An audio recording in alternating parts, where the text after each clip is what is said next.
All right, I do believe we are live. Welcome, everybody, to a very interesting day and a very interesting episode of the Break the Rules experience. That's what I'm going to call it from now on, the Break the Rules experience. Love it. Yes. So, once again, all the people who are watching this, don't forget to subscribe, give a giant like right now, and be sure to add this into your must-watched YouTube streams of all time, because Break the Rules is growing. We are about, I think, we're 9,000 subscribers now, so only 1,000 left. Almost 10K. Yeah, left till the big 10K, so I'm very excited about it. And we have a very interesting episode for you today. We have 0 HP Lovecraft versus, although in a kind and gentle way, Aeon Animus. Welcome to you both, guys. And again, I just want to say, for the record, I know, Gio, you have a very special song to play for us right now, so why don't you do that? And then I'll just say the spiel. All right, so someone in the chat asked... Wait. Why am I hearing my own audio? Oh, are you hearing your own audio? Yeah, experience. Oh, maybe you it's have me. VTR on. It's me. From now on, the Break the Rules experience. Someone asked in the chat, what does Gio think of base Poodler's... This is what I think of base Poodler's actions. Don't forget to subscribe. Hail Poodler! Hail our victory! We're going to Kiev! It only took a day! A night! That's right! We're back, baby! Hail Poodler! Hail Poodler! There we go! Geo cells in the chat remain winning! That's right! Eurasia! Duganism! Winning! Gio, you're lucky you're not... Gio, you're lucky you're not living in... Gio, you're lucky you're not living in Ukraine right now. That's enough of that. Gio, you're lucky you're not living in Ukraine right now, or Putin's gonna, you know what Putin's gonna do? Putin's gonna take away your chicken tendies, and he's not gonna give them back. No, not the Purdue, not the Purdue kind. Oh boy! I'm gonna get a knock on the door from Ceases because that. Holy shit! Oh, I fucked up. Anyways. In all seriousness, by the way, in all seriousness, I know that right now we're focusing on BAP. But I just want to say that I think that Putin is going to be selling Russia off like China. He's going to be selling Russia off to China like a cheap hua. I know you guys love him, but this is literally what's going to be happening. My prediction, in the next couple of years, he's just going to be selling more of it off. He's going to be selling oil for incredibly cheap amounts of money to China. That's going to be acquiring more territory while this whole thing keeps going on. So that is my opinion, and it is also a fact. And this is why you have to subscribe to BreakTheRules.tv, because we have all kinds of opinions here. So anyway, let's get down to the main subject. BAP, Bronze Age pervert, 0 HP Lovecraft is a respecter, Aeon Animus is a disrespecter, but maybe with some nuance in there. The only reason I had this, if we had to have ZHP on, we had to have someone that is acquainted with, not just acquainted with BAP, but is friends with BAP, to make this copacetic. Oh yeah, God, I hope I don't. I hope nothing bad comes about from this stream. No, I don't think so. Gio, don't worry, everybody loves you. So, Aeon, please tell us about yourself before we start this, because some people may not know who you are, and what is also the inspiration for the Star of David, aka middle chakra, with what looks like a grassy thing around it. It's like from Stardust Crusaders. You remember JoJo? He had that ability to do the spiky. No, you've never seen. Yeah, okay, never mind. I don't know. I haven't seen those who watch JoJo know what I'm talking about. Anyway, tell us about yourself, buddy. Okay, so yeah, I'm just like a Twitter show, I guess. I wrote a book about a year ago, finished it, and it's basically a commentary on the Old Testament. I take the approach of analyzing where psychedelic drugs are present in that book. It's free. I'm not selling it, just so you know. So it's available free on the Internet Archive. Is it on your Twitter as well? Yeah, it's my pinned tweet. So. And that's an interesting one. I mean, sorry, go ahead, Aeon. Sorry. Yeah, no, go ahead. Yeah. No, because I mean, just squaring the circle with McKenna's work in Christianity is kind of interesting because he had a notably unique yet very hostile opinion on Orthodox Christianity, particularly with his one video, A Strange Vision, the one where he's like, what if Christianity never happened? It was like the Taoists got in bed with the southern Aztecs. Well, you know that one. Oh, I don't know if I've seen that one, but yeah, he did have a kind of derogatory view of the Abrahamic religions, I think. That was kind of, but I think if you went back and you looked at it, you might have a different opinion on it. But interesting. Anyway, so that's so that's kind of my thing, I guess. Yeah. So, and I do have some disputes with BAP, but I wouldn't say I'm a disrespecter, because actually, I do recognize his contributions to kind of this alternative culture kind of sphere that we're all in, and that they're obvious, I think. But I think there are some problems with it that, it may or may not be politically advantageous to adopt all of his views. So that's kind of just the basic rundown that I guess I can give here. All right, well, let's get into those views. Before that, I also just want to say right now, Super Iron Bob is king of the Super Chat at $75. If you want to become king or queen of the Super Chat, submit more. And also, Michael has a great comment who says, "Oh my God, we're already at Lev's Law.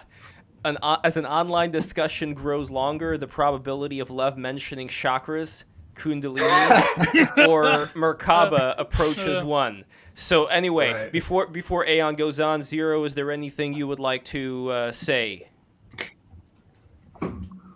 Yes, just briefly, I wanted to thank Gio. That was the most Kino thing I have seen all day after the video of the air raid sirens in Ukraine that was cut off by the fried chicken commercial. But it was nothing that it was really, really close.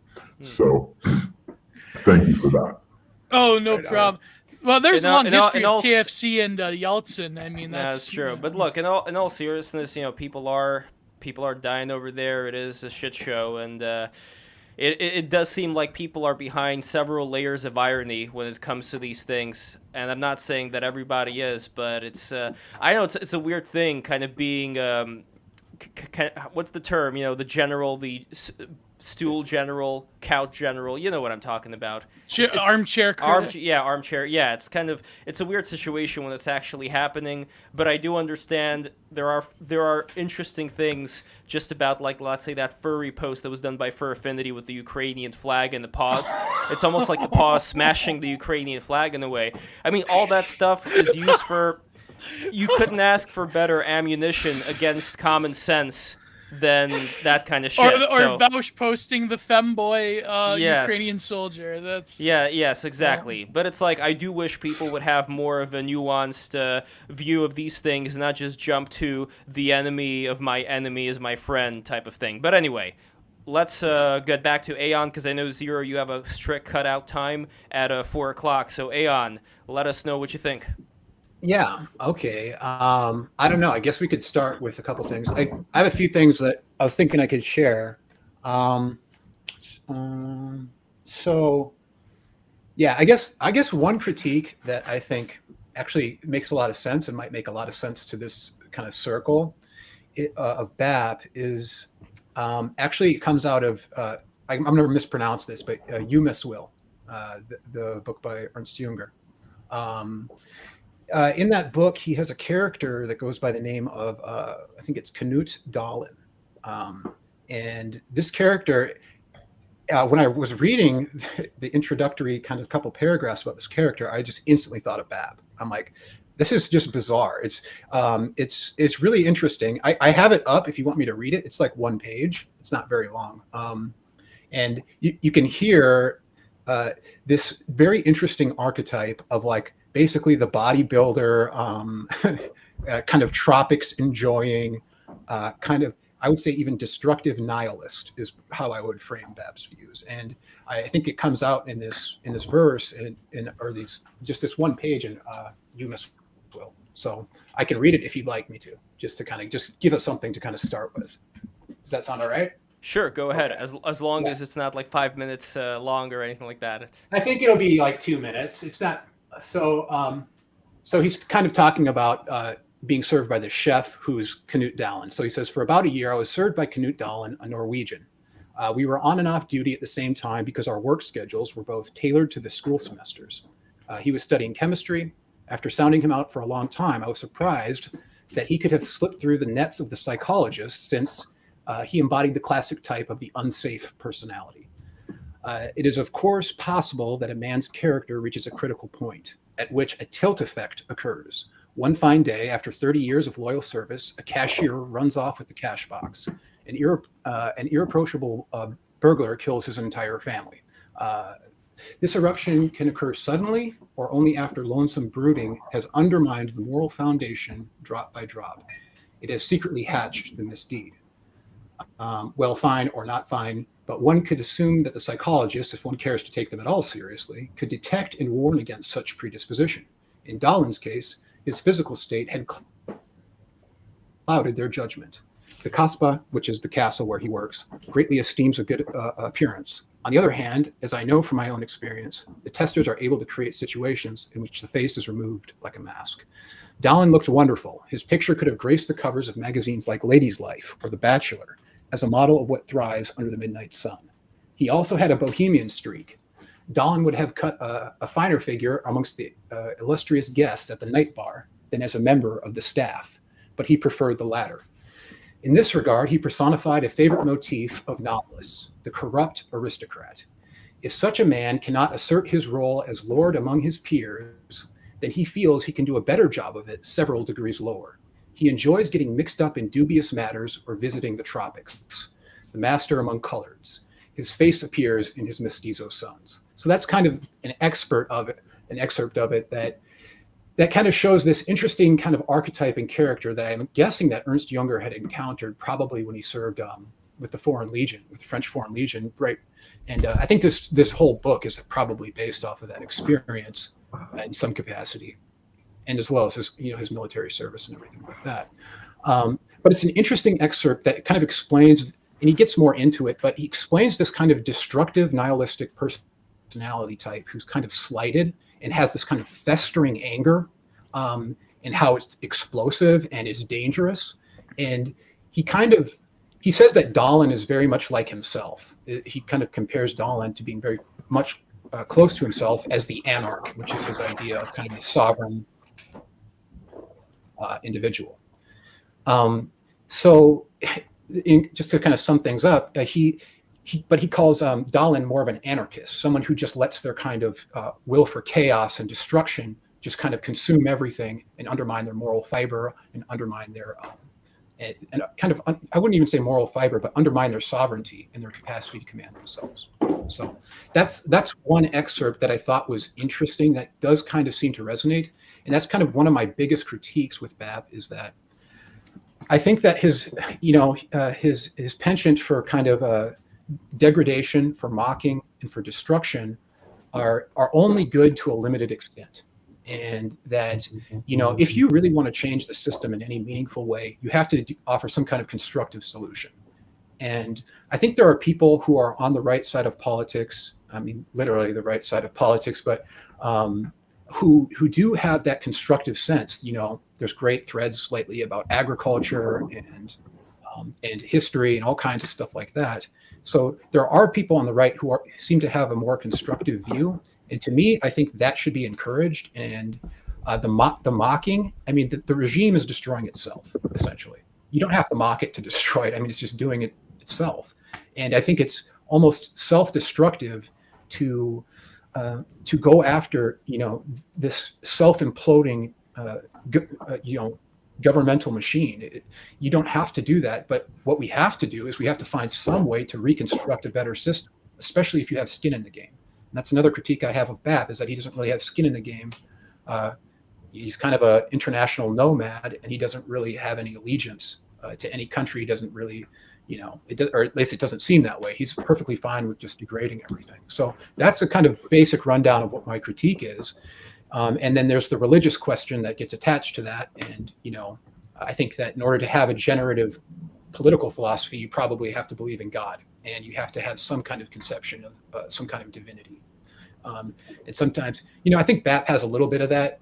And I think just to kind of sorry, I'm going to wrap this up really quick, but I just want to give you guys a sense of what my thoughts are. I think BAP's ideas when he wrote Bronze Age Mindset were very clear and very concise. And I don't know if it's just like the kind of current cultural political events, but I think over the past year, I just feel like his clarity has dropped off a little bit about what he's trying to accomplish. And I think maybe it's because he accomplished it largely. I mean, over the past year, the kind of Bronze Age mindset has just absolutely permeated popular culture all over the internet. I mean, it's undeniable. And it's because of that influence that I have a critique of his philosophy, because the negative effects of his philosophy will also permeate the general culture. And it's good to have some kind of critical analysis, I think, that isn't just praise all the time. I get that he a lot of what he does is build morale and he builds hype, and that's fine. But there does need to be some kind of self-critical impulse, I think, in any kind of, and I would say this is an intellectual movement, and maybe ZHP will disagree with me on this. I saw your thread earlier. So I think that what's happening in kind of the dissident spheres of politics, I think it is an intellectual movement that will probably end up having, I mean, it already does. It has some level of political influence and influence on social commentary. So it's, politics is downstream from culture. And so, the things that we talk about, the things that we think, the things that we share, this stuff does kind of seep out into the mainstream culture. So I think it is something like a movement. Zero, what do you think? And also, I just want to say that you are a long time, how was it phrased? You are a long time friend of the show, Zero HP Lovecraft. Everybody subscribe for Zero HP Lovecraft and give a like and all that good stuff. And the bell. Zero, go on. Yes, thank you, Lev. I'm going to disclose to your viewers that my retweeting this show, the condition was that Lev would introduce me as a longtime friend of the show. So that's just what you and I were having. But yeah, Aeon, there were a lot of points that you made there. So I'm just going to try to go down the list one by one. I was trying to find actually in BAP's own words, because I don't want to speak for him or put words in his mouth, addressing this exact thing. So there is a question of whether what we're doing, whether it's frog Twitter or the broader dissident right, whatever you want to call it, is it a movement? And I've said before that it's not, and BAP has also said before that it's not. And the reason, so I think there's two senses of the idea of a movement that are easily conflated here. There is one definition of a movement which I like very much, which is that it is a continuity of admiration. And what that means is that to be part of a movement, the people in it all have a shared admiration for some philosophy or some particular individual or something like that. And that's good as far as it goes. That's a fine outer layer. But the reason we have to be very careful in defining ourselves as a movement is that we don't really have the ability to gatekeep. We don't really have the ability to just kick someone out. Not easily. Anyone can just sit forever posting at the fringe, sticking whatever emojis into their name or pretending to be part of the movement. And to the outside observer, to someone who doesn't have a really clear, autistic, focus on what's being said and who the players are, it's almost impossible to distinguish from the outside who's in the movement and who's out. And this is why you have so many people who don't really need, I don't need to name them per se, but you see people using Bronze Age iconography and Bronze Age aesthetics posting who in no way represent the views of Bronze Age pervert or any of his friends who get conflated with him. And then people say, oh, such and such a person has done this, and therefore it must be somehow BAP's fault or somehow BAP is responsible. And so if we understand movement purely as a loose affiliation, then I'm willing to accept that. But if we want to try to make it something stronger, a stronger tie, it's something that's only online. It's full of these sort of constantly shifting hyper territories. And I say hyper territories, I mean they're virtual and they're sort of more real than real. That's what I mean when I say hyper. They don't quite exist in the physical realm. Sorry that I'm cutting in here. I just want to make sure that since there's not that much time, that the focus is not so much on what kind of movement it is, as opposed to the specific things that BAP said. Because Aeon, you had certain points about serving in Washington's army and certain things. Yeah. We'll get to that soon. But anyway, so I want to be very, very careful about calling it a movement. And to say like it's an intellectual movement, I think this is not correct. This is to give up one of the biggest advantages that frog Twitter and the dissident right has, which is a certain formlessness, an amorphous quality. If you start to say, oh, it's a movement, here's a specific political platform, here is a specific agenda, then very quickly you become something which is on the defensive, which is easy to attack, which is easy to destroy. So if you want to go and be inspired by the Bronze Age pervert, which is what I endorse, because Bronze Age mindset is an exhortation. It's meant to light a fire in you, and it's meant to be an example of vitality. It's not meant to tell you what to build. It's not even really meant to tell you how to live your life. It's meant to awaken something within you which may long for construction, yes, for building things, but also for fire, also for blood. And I mean that very seriously. I'm extremely skeptical of any man who claims he's never seriously contemplated or desired violence and destruction and murder. I'm not saying you should lean into those impulses. I'm not saying you should let them consume you, but the capacity for violence, the capacity for war and for power and for death, these are incredibly important. These are a vital part of man's soul. And these are things that we have almost completely abandoned and lost in this sort of modern place that we live in. So I want to reject this idea of this strangling safetyism that we kind of see, which is what BAP is against. It's like you talk about war. Yes, there's destruction going on right now. There are people who are dying. I wish that all of the furries who support Ukraine would go there and fight for it. And all the YouTubers as well. And we maybe make that a source of humor. And Lev's right when he says like it's serious. Yes, people die, but this is the reality of the world, right? The fact that the UN and the Biden administration and all these people, that some Ukrainian intern running their Twitter account is like, why don't you at Russia and tell them what you think of them? Literally Hitler, yeah. It's so weak. Our politicians and the people running the world think we're in middle school and they're like, oh my God, Putin, I'm going to call the teacher. You're going to get in so much trouble. You're going to be grounded. But I should say, and I want to let Aeon in on this as well, but I got to answer this as well.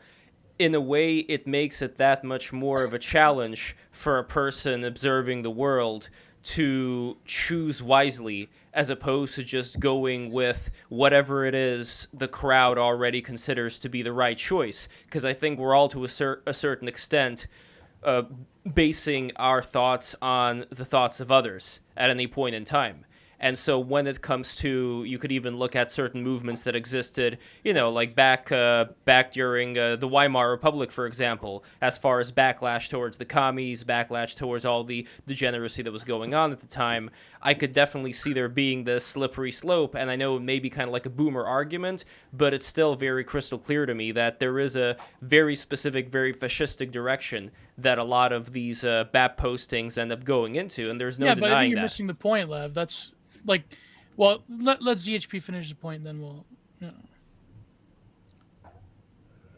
Yeah. So like, it's all sort of fine and good to be like a concerned troll about it and to say, oh, it's going in a dangerous direction and it's endorsing these like fascistic ideas. That's fine. there will always be people who think that and who feel that and who maybe want to wring their hands about it. I think one of these sort of overarching things that I've taken from being on Twitter and from being in this ideological space is that actually not everyone has to agree, and it's fine to try a variety of strategies. I think there should be people who want to live peacefully, who want to build specific platforms and try to defend certain ideological territory. Like, go ahead, by all means, do that. And if you feel inspired by Bronze Age Pervert in some way, take that inspiration and don't even worry about it so much. Rather, you need to feel the fire in your soul that BAP is trying to light. But at the same time, don't conflate that with Bronze Age Pervert and his message and the people who really just want to embody that chaotic, destructive spirit. Like that is fiery, that is so moving, partly because it has no definite shape, partly because it can engage freely in mockery, freely in hatred, freely in all of those dark things that are so easy to condemn. It's that exact darkness, it's that exact dimension of chaos that BAP comes from that he's trying to awaken. I could go on because I wanted to talk about nihilism. I want to go to Aeon, Yeah, but nihilism one quick question. Do you think that there's enough of the people who you said who have this fire that's growing in their belly from the inspiration, as opposed to people who want to have that kind of fire but end up just following whoever has the fire in whichever direction that happens to go in? You know what I mean? I think most people are going to be sheep, whether they're right sheep or whether they're left sheep, it doesn't matter. But I think that they are going to latch on to something that they see as stronger than themselves, as opposed to galvanizing the strength in themselves. I mean, that's my opinion. But Yes. So I actually agree. I think that about 19 out of 20 people have no soul, and they're always just going to cleave to whatever center of gravity is closest to them and is, to whatever star is burning the brightest, if you like. But I can't remember who said it. It was definitely one of my favorite mutuals.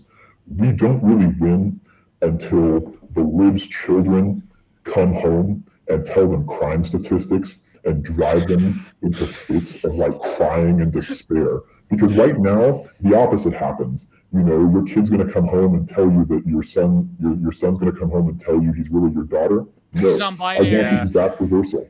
I want every lib parent's woke 8-year-old to see the TV and start crying and be like, "Mommy, around blacks never relax." That's the world that I want to live in. That's when we win. And those 19 out of 20 people, they are going to take my ideology and they are going to tell those truths to their parents. There could be a good move on. Yeah, there could be a good balance here. Controversy recently, though. Wait, hold on, Gio. Sorry, I know Gio harassment. There could be a good balance here, where at least if it was up to me, the kind of influence I would have would be those same kids talking about the cultural problems as opposed to just picking this particular race, let's say, and say that this is the problem right here. There is nuance to these conversations that I think can be made capable of. I don't think we have to throw out the idea of treating people based on what they bring to the table, as opposed to just outright saying this group of people, whatever. You get what I'm talking about. It's the old mommy 13 but 50%. Absolutely. But I don't expect an 8-year-old to read Steve Saylor and have the nuanced version of review memorized. I'm fine with the caricature as is age appropriate.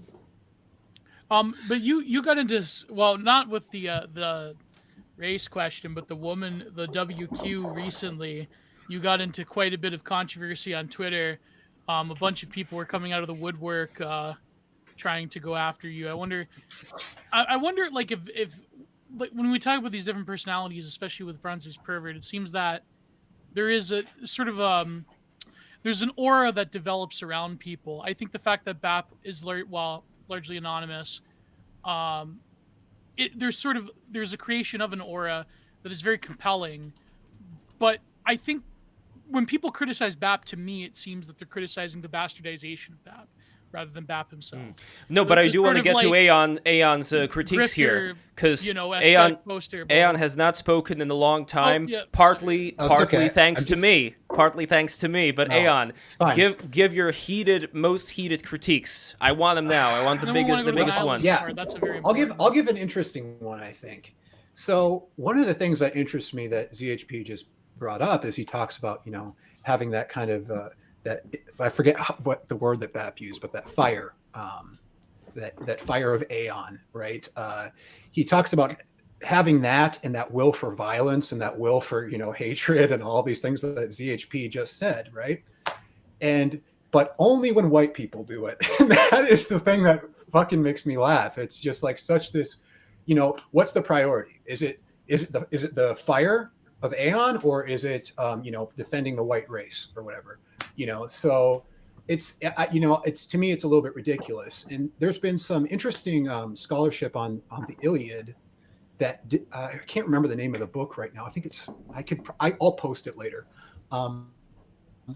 But this book explains how basically the Bronze Age people in the Iliad just live like gangbangers. I mean, they just live like gangsters is what they do. They go out and they plunder, they take women, and he takes all of this like sociological research, the author of this book, and he kind of puts the excerpts from the Iliad right next to like things that gangsters just say, kind of when they're hanging out and talking and just being casual.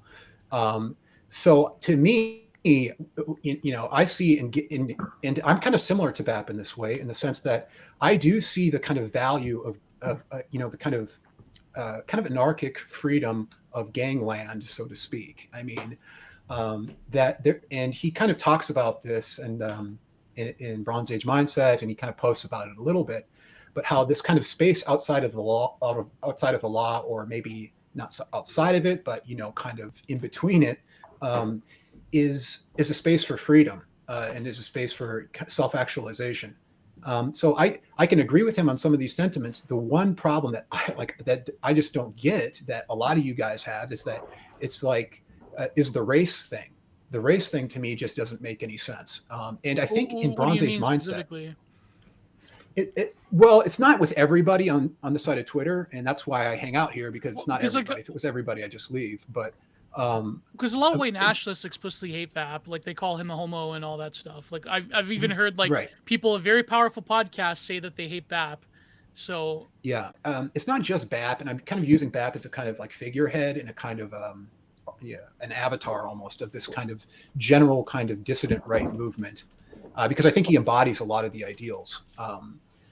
And it's just, and in Bronze Age Mindset, he kind of has these moments where he's like, he's not very racialist at all. Like he has no kind of like overarching racial philosophy that he's trying to impose. It's just this kind of this spirit of kind of autonomy and strength and power. And I get that, but the whole racial component to it, which I think is kind of pseudo historical, even, it's not like, you know, like he has this kind of irrational hatred of Phoenicians, which I just find just strange.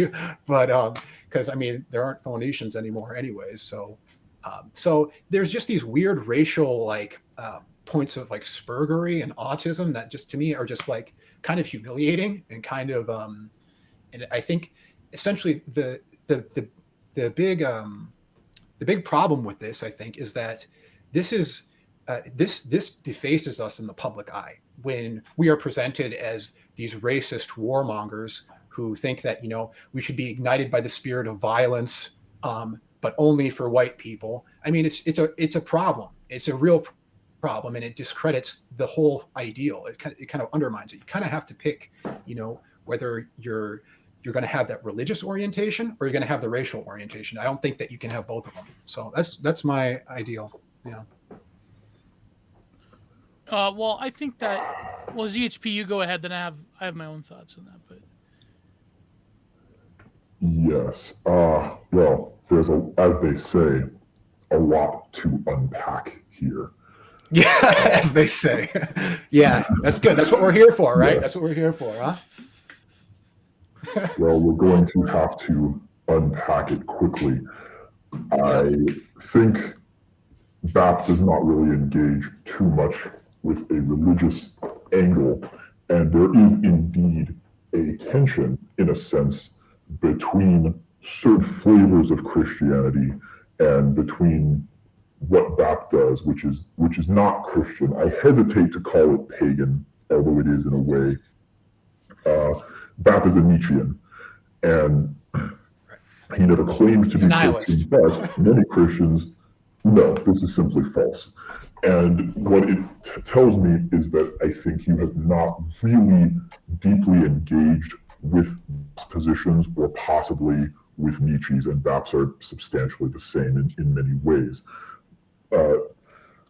What Nietzsche does, what his entire sort of work is about, is finding ways not to be a nihilist in the face of the understanding that God is dead. And I'm not really here to debate Christianity versus Nietzscheanism, or Christianity versus atheism, or anything of that sort. But many Christians, many Catholics, many Protestants, many Orthodox people do enjoy BAP and read BAP, and they don't see a problem with what he teaches, because that spirit of vitality straddles any particular religious impulse, I think, or any particular religious tradition. It's something much deeper and more primal. I can offer an example. So that's the first thing. I can offer one example, though, of one thing that BAP said specifically in relation to the small hat people, of which I am a part of. Here is a building. I don't know if you could see it that well here. It's kind of a small thumbnail, but it's a very beautiful building. I will post it later, and it's by Michael Eisenstein, who is of the same small hat tribe as I am. And one of the things in Bronze Age mindset that he wrote was how the small hat people are incapable of creating beauty. So something like that, just by itself, I'm not a huge fan. Wait, I think that's I think that's kind of dumb. Because I think there's an ambiguity there, because BAP, he's like chastised by white nationalists as not, well, I mean, the ones relegated to Telegram. As a lot of leftists, chill or a neocon. Yeah, but Gio, a lot of leftist SJWs have so much infighting amongst themselves too. Whether it's between like the queer people versus the transgender or whatever, there's always going to be an eating of oneself whenever you get into the nitty-gritty of any movement. But the point being is that I think BAP doesn't make it like this obsessive shelling point of his worldview is to criticize the tiny hats obsessively. Yeah, but it's still connected, though. It's still connected to such an extent that it's almost like when he says that, I think a lot of people do internally cheer because, like, he's saying the right thing. He's on my team. I think what BAP, I particularly remember that one episode of Caribbean Rhythms. I think what BAP meant is that when it comes to a particular form of visual aesthetic beauty that the Mediterraneans, to a certain extent, certain Slavic people have, the Germanics, maybe there's ambiguity there. He means like the people of your tribe, they don't exactly have a high visual sort of aesthetic space, an eye for it, as opposed to other things such as the written word, such as high verbal IQ. I think that's what that. Well, that's why I gave the example of one, for example, Michael Eisenstein, who is a genius architect. So what is this about not having a visual? But at the same time, BAP tends to like a lot so, of. So, Gio, if I may, go ahead. I think that when we are talking about any kind of racial attribute, I think racial attributes are real. Like there really are specific characters that different races have. We're always talking about a sort of a bell curve, a probabilistic center, right? Like the classic and obvious example that anyone can understand is that men are taller than women. This doesn't mean that all men are taller than all women. It means that if all you know about two people is that one is a man and one is a woman, then probably the man is taller. And I think everyone here probably understands this basic statistical reality. So when one makes a racial generalization, any racial generalization, it doesn't matter what it is or what races are involved, there is always an understanding, an implicit understanding that we're talking about a large mass of people and that there are going to be outliers and people who don't fully embody the exact fat part of the bell curve. I will say this, I know many based little hat people, incredibly based little hat people, and I also know many little hat people who, quite frankly, I have never seen anything on Twitter that anything on Twitter that even manages to categorize and characterize exactly what they're like. So why is that? It's a mass of people. There's a bell curve. That's the truth of racial generalization. But to speak more specifically to what Aeon says, why do you make this a race thing? It's because it is a race thing. In every way, it is a race thing, as you might say. It's because each race does have its character. It does evolve as an organism. There are specific characteristics that are hereditary, that pass on from father to son, that pass on within a tribe, not necessarily a little hat tribe, any tribe, right? Because what is a race? A race is an extended family, and they're subject to breeding, and they're subject to change. And to claim that the race thing doesn't matter, or to claim that there's no ground truth there, is basically to claim human neurological uniformity. It's to claim a blank slate. And this is not backed up by science. It's also not backed up by common sense observation. It's not backed up by anyone who's ever fucking met people of different races outside of like their Ivy League towers. I see you grinning, but if you're not a racist, man, I'm going to be really, really honest with you because I have to go in 10 minutes. You are not one of us. You don't belong in this. That's cool. That's good. Like, get the fuck out. Love it. There it is. No. Well, yeah, I mean, so I'm not a racist. What is it like? Do you mean a racist? I mean, I don't know if I'm.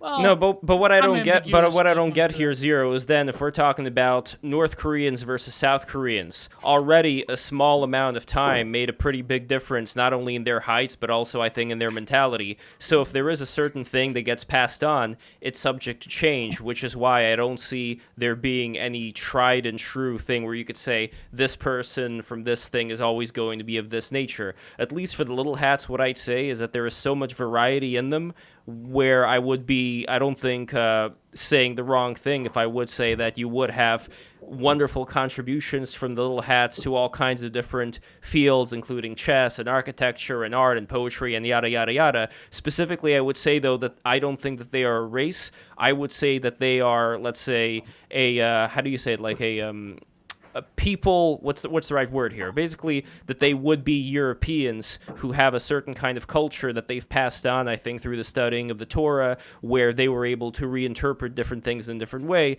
and all of a sudden you have different people from that group being incredibly successful at different things, including successful in the urban environment, which, let's face it, leans to more leftist views. If you're in the city, that's going to be something that you're going to have a lot more of. Anyway, I said my thing. Aeon, go ahead. Well, wait, maybe... Go ahead, Gio. Go. Yeah, go. You're good. No, if BAP has to... BAP, if ZHP has to leave, maybe... Yeah, I'd love to respond to that, but I'd also like to let Aeon say... Yeah. I'll keep it brief. Yeah. So the one thing I would say... more of an exchange after. So, yeah, we can chat more too. So one thing I would say is that, no, I think that people are generally... Yeah, I mean, even the notion of a kind of monad, right? The religious notion of a unity of God, this idea kind of presupposes that, yes, people actually are all the same. So that we kind of share a singular consciousness. This idea comes from religion. It doesn't come from science. It doesn't come from anything, that you can like scientifically dissect. But it is a persistent belief throughout world history that the entire world is interconnected, and that really, I mean, in the even just the sacredness of life itself. I mean, it doesn't necessitate creating racial divisions, I don't think. And I just do not see the reason or the benefit from being racist, especially if you are an American and you live in the multi-ethnic society that we live in. There's simply no political advantage to it. It empowers the Democratic Party. It allows them to divide and conquer. I mean, Biden got elected because, a couple people on social media apps post racist things every once in a while, and it scares all the normies. That is not why Biden got elected. Come on. Well, dude. That's the most fucking. That's how he justified it. That's how it's justified. That's how it's justified. That's how it's justified by the press. Is that that's how the rule of Leviathan. Oh, the lying press, yes. I am sure that the lying press. Lugan press. About why Biden was elected. Like, come on, man. No. Well, they you still guys, mention- this is my point. Hold on. This is my point I want to make before ZHP has to leave. Is that you guys are way more powerful than you think you are. You're way more powerful. You're way more influential than you think you are. And you're capable of doing so much more than you're currently doing. You're just hamstringing yourself because you believe in these, frankly, fake and antiquated ideas about race. And so you're just basically crippling Is yourself. principal component analysis real? What's that? Is Go ahead. principal component analysis real? Is principal component analysis? I don't know what that is. I'm not like technically savvy that way. Okay, so you said that the idea of race is antiquated, but in fact, the idea of race is incredibly modern. To briefly touch on something that Lev No, said, you're right there. true that there is not one race of little hat people. There are actually many races of little hat people, and they all have different attributes. And the really, really smart ones all sort of come from Austria at a particular time, and that's a fascinating subject on its own. But But even there, it doesn't stop people. That is modern. But even there, it doesn't stop people who are, let's say, Sephardics from being able to excel at various fields as well, which is why, again, it's kind of silly to me. No, certainly, because these are racial generalizations, right? And there's always going to be outliers, and there's always going to be bell curves, and there's also going to be nepotism. But when we talk about race as an antiquated idea, actually the most modern thing in the world is the realization that race isn't just real. It goes all the way down, we can use modern technologies that only existed in the past 15, 20 years, to not only show how real race is, but to show that it's realer and more determining of things that people never even would have thought possible in the past. So to claim that race is an antiquated idea, when in fact it's a hyper-modern idea and it's a very real idea, is just, it's clown shoes, man. It's clown Well, can I shoes. run this by you, ZHP? My what'd you say? Oh, fuck. He honked at me. That's all right. Go ahead. No, I think that my personal feeling is, oh man, I'm really gonna get some fucking hate for this one. I don't harbor any particular racial animus against anyone, but I do think race is a real and legitimate category that we have to take seriously. I think that it's not. You can what is a quote unquote racist, but someone who acknowledges that race very much is real, and genetics do play a huge part. And I think that, for example, even in Europe, I mean, someone who is of Scandinavian descent has an incredibly different worldview or aesthetic picture of the world even than someone who is a Mediterranean like myself. And so it's just, I don't know, but at the same time, I think that because the sort of modern regime looks at things through so much of a racial lens, that to say that, well, maybe sometimes we do have to fight fire with fire. Not to say that we have to full on, Fed post, but I don't know. What do you think? Preferably not. Yeah, I mean, I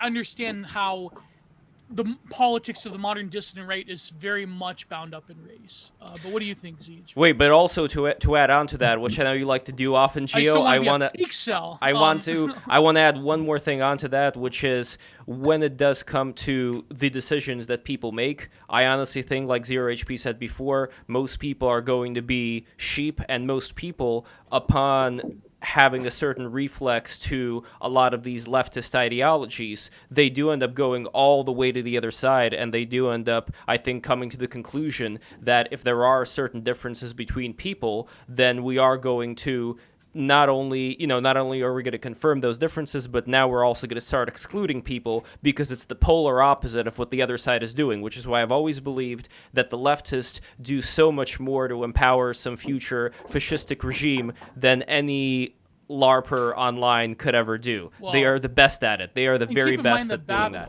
As well, I think he has compared to the average white nationalist, I think he has more of a deference towards Mediterranean civilization. But what do you think, ZHP? I know you have to go, and then me and Aeon, I think we're going to probably talk more.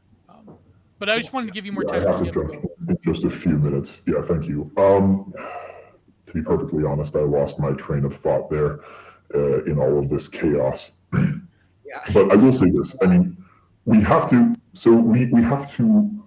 wholly renounce the metaphysics of the modern left. This claim that race exists the idea that race is some kind of concept that was created to, or that's played up to divide us. This is nonsense. This is actually a piece of communist rhetoric, which many people repeat without realizing it. They're laundering this idea. It's like, what is it dividing us from? Well, that's the missing term in this equation. It's dividing us from uniting and rising up against the capitalists and rising up against, the oppressors. Like, that's what people mean. That's the implicit claim whenever you say something like race or whatever exists to divide us. But the value of religion, to refer to what, to respond to what Lev was saying, is that it makes us realize that, in fact, we don't have to kill each other, even if we acknowledge that there are real racial differences. When you talk about a religious unity, it's not a unity of consciousness. That's non sequitur, frankly. It's a unity of spirit, which is different from consciousness, very different. It means that your soul is worth the same, but it doesn't mean that your mind is the same. It doesn't mean you think the same way. It doesn't mean you have the same intellectual capacity, for example, which is the really, really important thing to stress when we talk about race. It doesn't mean you have the same proclivities, right? It means your soul is worth the same to God. But this is the material world. This is Caesar's world, not God's world, right? And that means you have to render unto Caesar. And what would you say, lastly, before you have to go with the nihilism charge? I know the nihilist thing gets thrown about, but what you wanted to say specifically about that? No. I don't think there's really time to go deeply into that. But the main point there is that to claim that BAP is a nihilist because he's a Nietzschean misunderstands both BAP and Nietzsche. That's the main point there. And don't forget that Nietzsche had a lot of problems with Wagner based on his views of the tiny hats. Well, no, it was mostly because he converted to Christianity. Oh, yeah, I guess. I don't know. He had this strange... It's funny, I actually talked to that professor that claimed that kicked out Michael Millerman in a debate. I was talking to him after, and he said that even Nietzsche's deference towards the tiny hats is problematic. He's the one that wrote the book, How Reading Nietzsche and Heidegger Will Turn You into a fasci goy. So, but anyways, Zero, you have to go. So there's many points we have to discuss with Aeon. I will try to do my best to defend the Bapros, although I do not claim to be a quote-unquote Baptist myself. As you can clearly see, I am an epic step warrior bodybuilder. No. So you got the ingredients for it, Gio. Gio, you'll always be a wholesome chungus to me. So thank you, everyone. Aeon, thank you for the debate. And you too, man. Take care, Gio. Thank you, ZHP. Have a good one. Take care. Yeah. Love you, buddy. I wish we had more time. No, I'm definitely friends of the Baptist, but so yes, Aeon, you respond to them. We'll get a bit into race a little bit, then maybe the nihilism thing. So what would you respond to ZHP? What he said? Well, I think a lot of it comes too from a fetishization of high IQ and intelligence. I don't necessarily see, to me, what's the difference between the soul and the intellect in a big way? I don't see that distinction as much as I think a lot of people do. Just because I don't know how to kind of get into this conversation. I feel like it's a little bit too murky. But essentially, I don't agree with the fetishization of IQ. I think it's just kind of like science boy crap that's just stupid. Frankly, I think that the spiritual forces in life are definitely more powerful than like human intellect and political forces that are kind of spontaneous and that kind of emerge spontaneously, not necessarily by anyone's singular intellect, but by a kind of almost like a hive mind process. Just like, world events and, like the trucker convoy, for example. These things are really powerful and really impactful, really meaningful. And it's not necessarily powerful because there's like some genius behind it, masterminding it. It's just that it's a spontaneous, emergent phenomenon. So I don't see IQ as like this huge defining factor of whether or not you're a good person or whether you're not a great person. Even whether or not you're a competent person, because I think the right person in the right group of people can figure things out. I think that there's something hyper individualistic about these racial ideas and something that is, I think, deeply antisocial in a profound way, to the point where you start abstracting the notion of like your allegiance to your race rather than just simply your allegiance to your family and your friends, the people that you know in your life. No, but there's a lack of immediate. There's just a lack of immediate relation in these abstract racial theories that I think really, again, this also hamstrings the spirit of what BAP preaches, which is about, you know, this kind of spiritual fire. You can't really have that when you're blocking your mind and you're blocking your relationships with other people because of their skin color or whatever. So I think it's not healthy. It's just not healthy to hold racial prejudices as a kind of gospel and as a kind of orienting political philosophy. I think it's a really unhealthy thing to do. I think to an extent I would agree, but I would say that, like, to me, BAP is a midway point between the explicit, like, you know, NatSoc that says religion is your race and so forth, and something deeper. At least he embodies, I would say, a perennial understanding of race being something that is also of a deeply spiritual component, and that it's something more abstracted than, say, the base reductionism of, like, I don't know, I wouldn't accuse Steve Saylor of being a reductionist, but you know what I mean, like the sort of like race and IQ discourse. I think that, to me, BAP is saying that there is what we were talking about before. You were saying about the ancient, the sort of Bronze Age steppe warrior being like a gangster. I think that the BAPian model of like a pirate or a gangster, to me, at least what I interpret it as, is him saying that there's something unique to European civilization, to sort of Faustian man, whether you want to argue that European civilization comes about from a like more Nordic or a more Mediterranean or a more Slavic or a more Germanic or a combination of all of them. He's saying that in that is like a sort of capacity for Faustian man to be both that, you know, steppe warrior and gangster and pirate, but also create a high civilization that unfortunately has been led astray and has enabled some of the worst characteristics of what we consider modernity or high civilization or whatnot. So I think that, but what you're saying, I mean, what people are. Well, I have a question. I want to ask you in the chat what you think of Zionism, Aeon. I don't know about that. But do we want to hear that? I don't know. I like Zionism. I like Zionism. No, you do. We all know. Yeah, you because I consider Israel to be a high civilization. That's why. Israel is an ethno state in a way. It's a civilization state. I wouldn't say it's an ethno state. I wouldn't say it's an ethno state by any means for the other reasons. But yeah, go ahead, Aeon. No, but I think you got different people in there. You got Arabians and preaching, but you got Druze. Okay, there's a couple things I want to touch citizens, on. Which is right, Lev. I mean, okay. Wait, we gotta save that debate. Yeah. Sorry. You got with your father. That'll be a fun one. Okay. So go ahead, Aeon. Go ahead. Okay, so first on the Zionism question, I've got a problem with the racial supremacist philosophy of Zionism. I've got a huge problem with it. I think it's ridiculous. And where do they state it that it's a racial thing? Open up can of worms. Yeah, well, it's a generally kind of accepted. I mean, you can read news articles about it, but there's all kinds of people who get kicked out if they don't look the same way, and I mean, really, I mean, the Gaza is really horrible. I mean, do you have any idea how many Ethiopians migrate to Israel on a daily basis, and the amount of Ethiopians that are currently living in Israel right now? Yeah, and that was by the choice of the Israeli government to bring them in. And at that point, it's like it's their choice. Do they want to come in? Do they not want to come in? The point is that regardless of whatever services they do, there wasn't any, let's say, forcing of people to go in there. It was by their own choice. There are two languages in the Israel Senate, whatever it's called. Knesset, exactly. It's Hebrew and it's Arabic. So this whole idea of this racial supremacy thing, when you have a hospital like Shiva Medical Center, half of the staff being Arabians who on a daily basis save people's lives. I don't want to get into the Israel.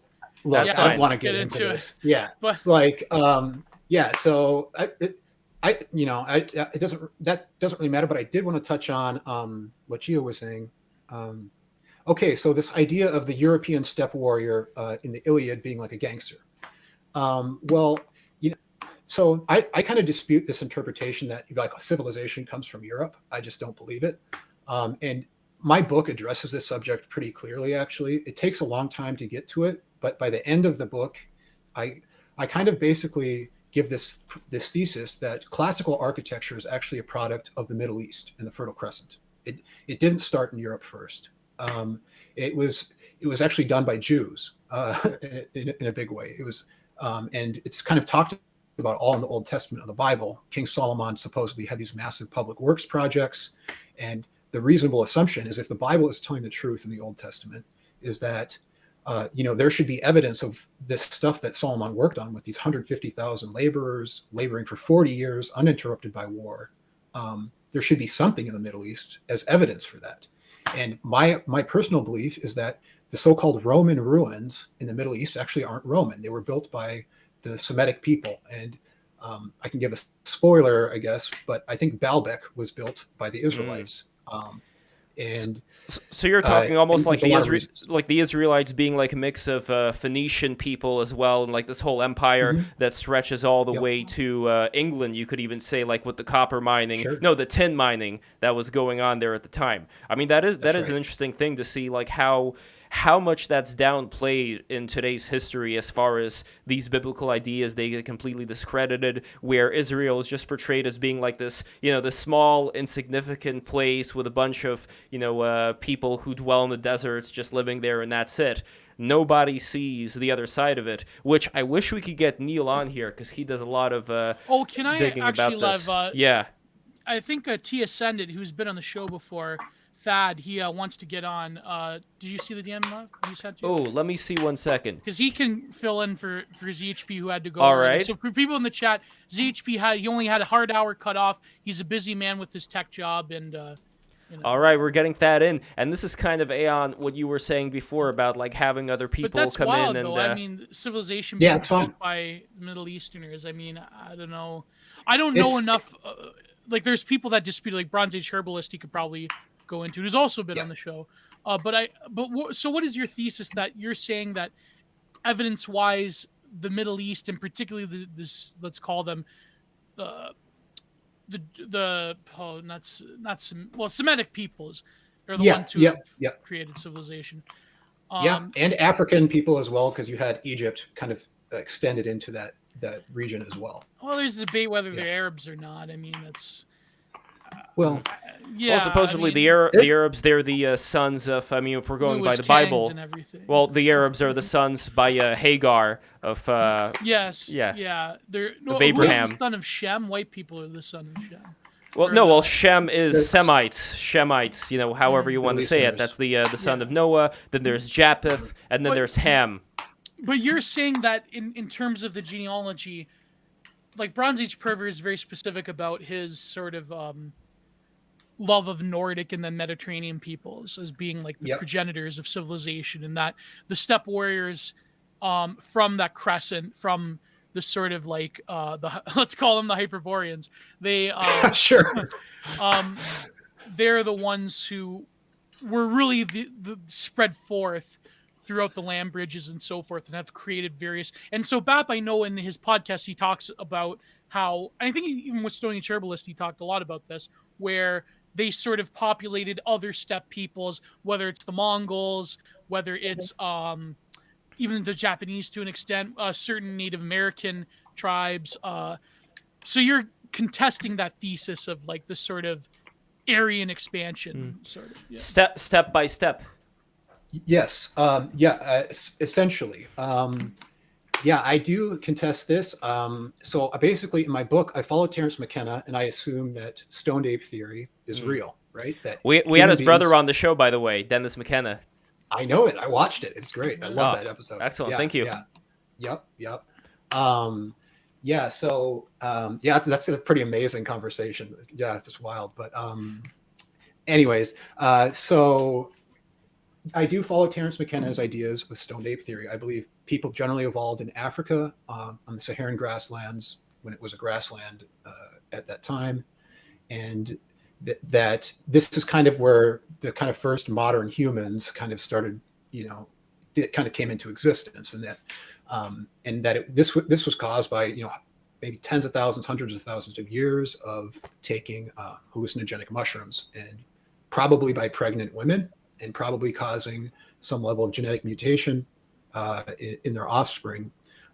There's some evidence that psilocybin helps grow your brain cells, and it has neurogenetic properties, I guess is probably the way to say it. So, there's some inclination that psychedelics can help grow your brain cells. If you give this to a pregnant woman, there's some understanding that, well, maybe it'll mutate the baby in some capacity, just like fetal alcohol syndrome, but with a different effect.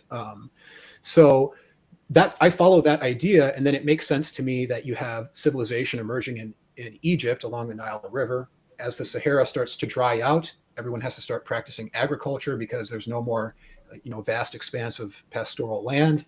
So you go to the rivers, you start agriculture, and you start this process of civilization. And then it kind of spreads out from there into the Fertile Crescent. That's my vision of how human evolution happened. And then, but there's no like, I don't have detailed dates or times for this stuff, but that's just the kind of basic way that I see it.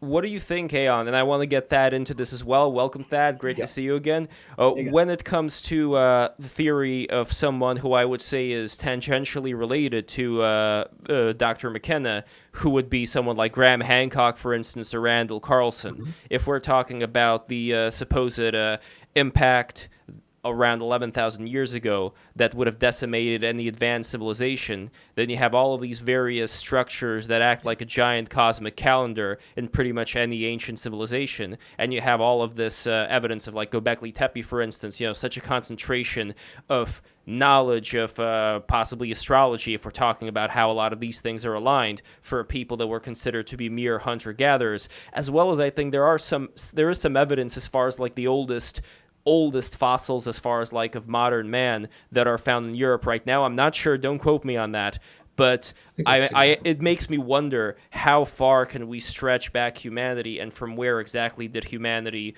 originate.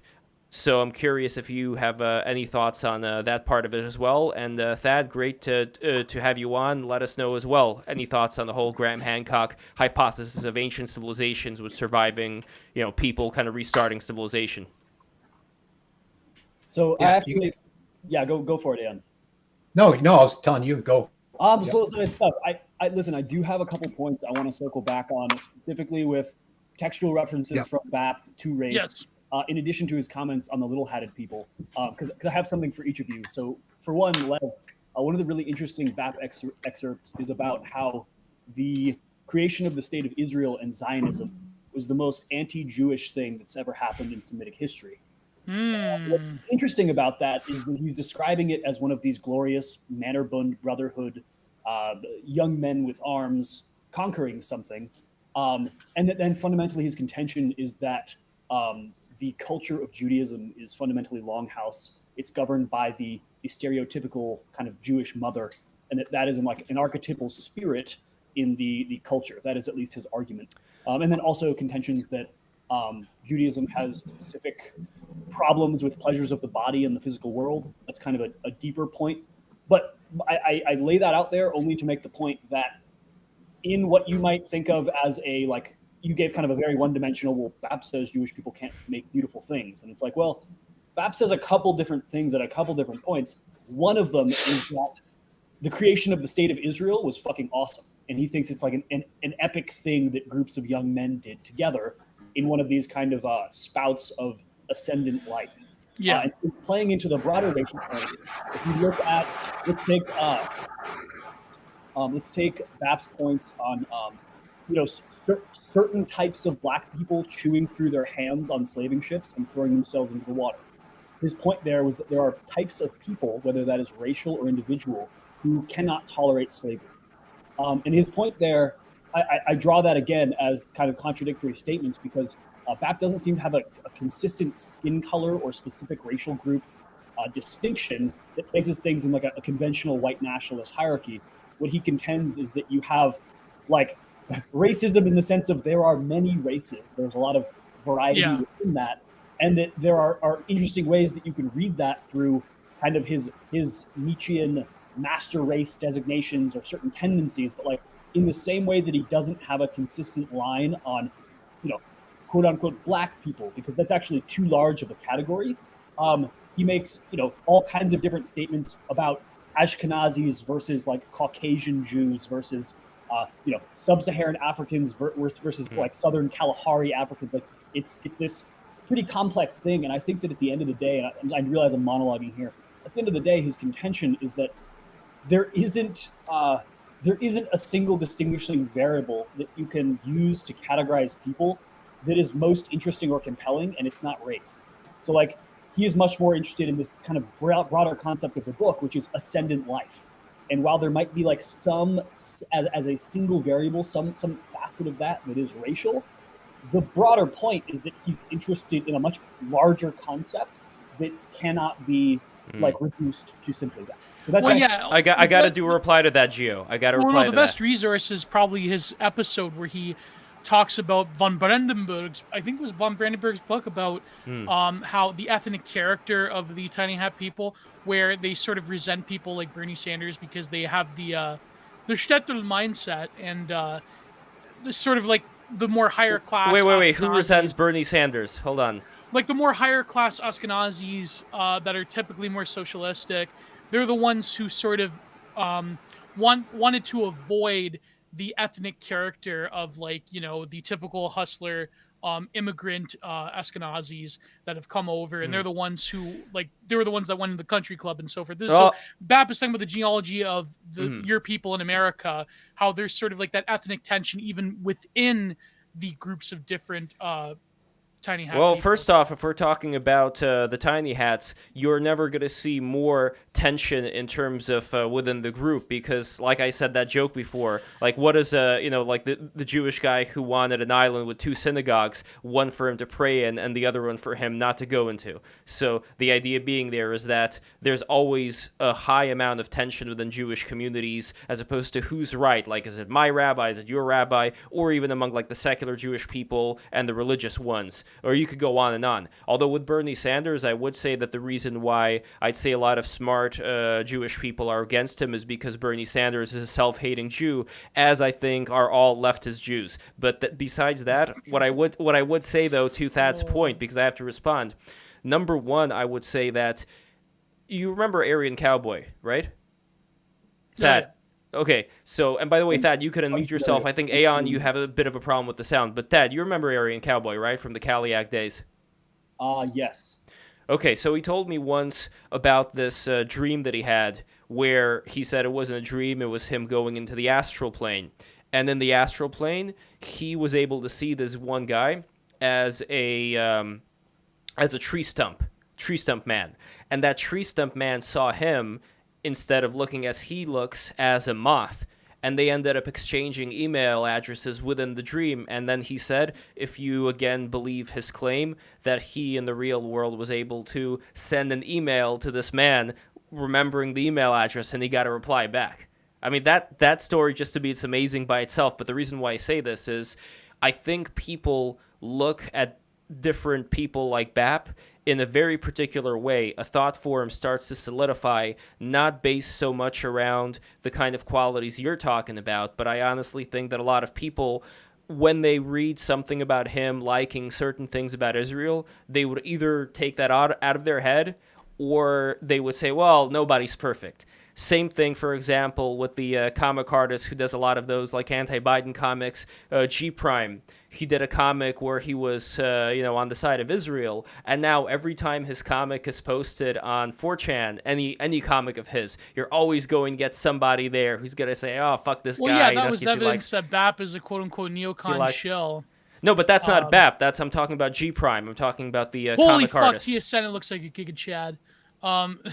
Sorry, his camera. All right, no problem. So no problem. Okay, so I missed just it. for a brief second. Don't worry about it. There we go. There you go. Look at that. Perfect. See, listen. He is not a LARPer. He deserves to be a BAPian. Okay, look at this man right here. Yes. That is the very handsome face, my friend. It is indeed. Something to consider. In a room full of people of various classes, abilities, races, do you think BAP would gather with the white people or the Chads? That's my point about this whole thing, is that this isn't a matter of like ascendant life might have a racial component, but the idea that it's like a primarily racial thing to me is But I'm not even talking It's about not. BAP. You're Hold talking on. about. Let me Okay, go for it. Yeah, let me just get in on this really quick. Yeah, I definitely agree.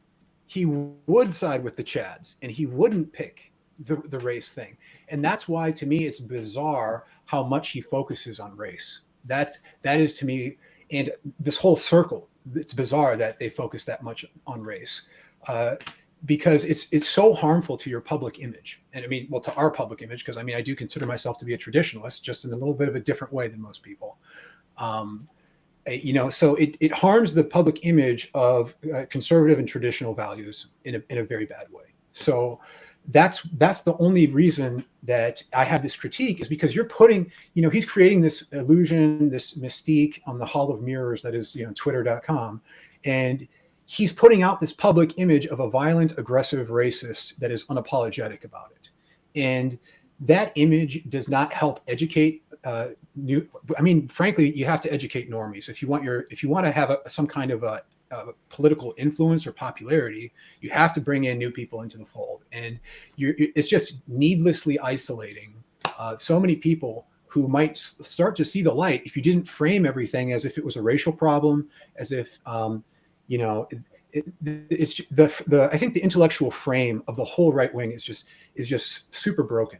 Unless the people are fundamentally religious. I don't even know if it's up to them, though. I think that the big problem here is that, like I said before with that example of the dream that Cowboy had, people would grab on to a thought form of a person as opposed to the person themselves, where they, I think, would completely get out of their heads anything that they would disagree with BAP about, and they would only put in the things that they agree with him about, which is why I think that this whole movement, or whatever the hell we want to call it, is bigger than anything that BAP would say or any of the finer points, which for people who actually think for a living would be able to be digested properly. But for most people, they don't think. That's the problem. I think that in some ways you're never going to get anywhere. I mean, optics goes to a certain point. I mean, I think that I don't think BAP is like saying go and I don't know, like some kind of Turner Diaries fantasy, but I do think that after a certain point, this sort of optics argument isn't going to work, because they're just going to label you a racist anyways. I don't know. It's kind of, that's the thing. If you're really not, then you can push back and you can say, no, I'm really not. I mean, and it's not that hard to not be like, somehow hatefully racist. It's really not that hard, and it's not that hard. Yeah, but a lot of his fans would say that's cringe. It just comes down to like, that's just like your opinion, man. Like if I was to show, so for example, like the idea that he's projecting a specific sort of like racist antagonism, I think that's entirely in your mind. And if you were to show no way his feed to the average person, it's a lot of funny stuff. It's definitely, I don't think homoerotic, but androphilic stuff. And sure, I have a better word for that. Greco-active. That's my favorite word. Greco-active. Actually, I've been meaning to hold, which is the BAP gay question, because I have friends on both sides. But to that point, is it explicitly or can you reduce him to a Richard Spencer type? Absolutely not. And like, no. The only time that you can do that is when you're reading articles written about like Bronze Age mindset by people who assume that you didn't try to read by Hazoni or whoever. But let's assume that's the thing. He makes it easy for them to do it. That's the problem. Okay, but BAP says F slurs all the time, and he calls it the F slur world order. Does that? But then people accuse him of being gay, so I don't know. It's like, okay, for example, let's say you have Thad. For example, let's say you have a press conference.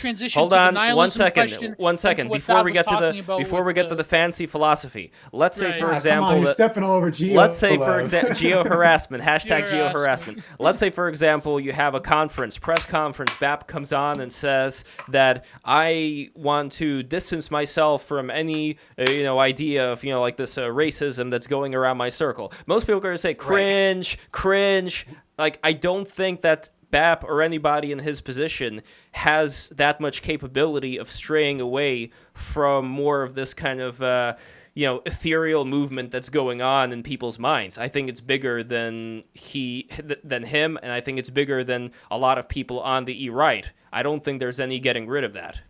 this is where the fire of Aeon comes in handy, because that's when you can start forcing and applying political leverage to get what you want out of the people that you've gathered together. I mean, the thing is, it's like, you know, he like I said to ZHP earlier, this whole circle is so much more powerful than you realize, and you just hamstring yourselves constantly, and you make it easy for the mainstream media to smear you, and you make it easy you just make it easy to look like villains, and it's part of this whole buying into the media narrative thing. You know, Hillary says we're deplorables, everyone says yes. It's like, no, you know, if we're truly traditionalists and conservatives, we are the moral authority.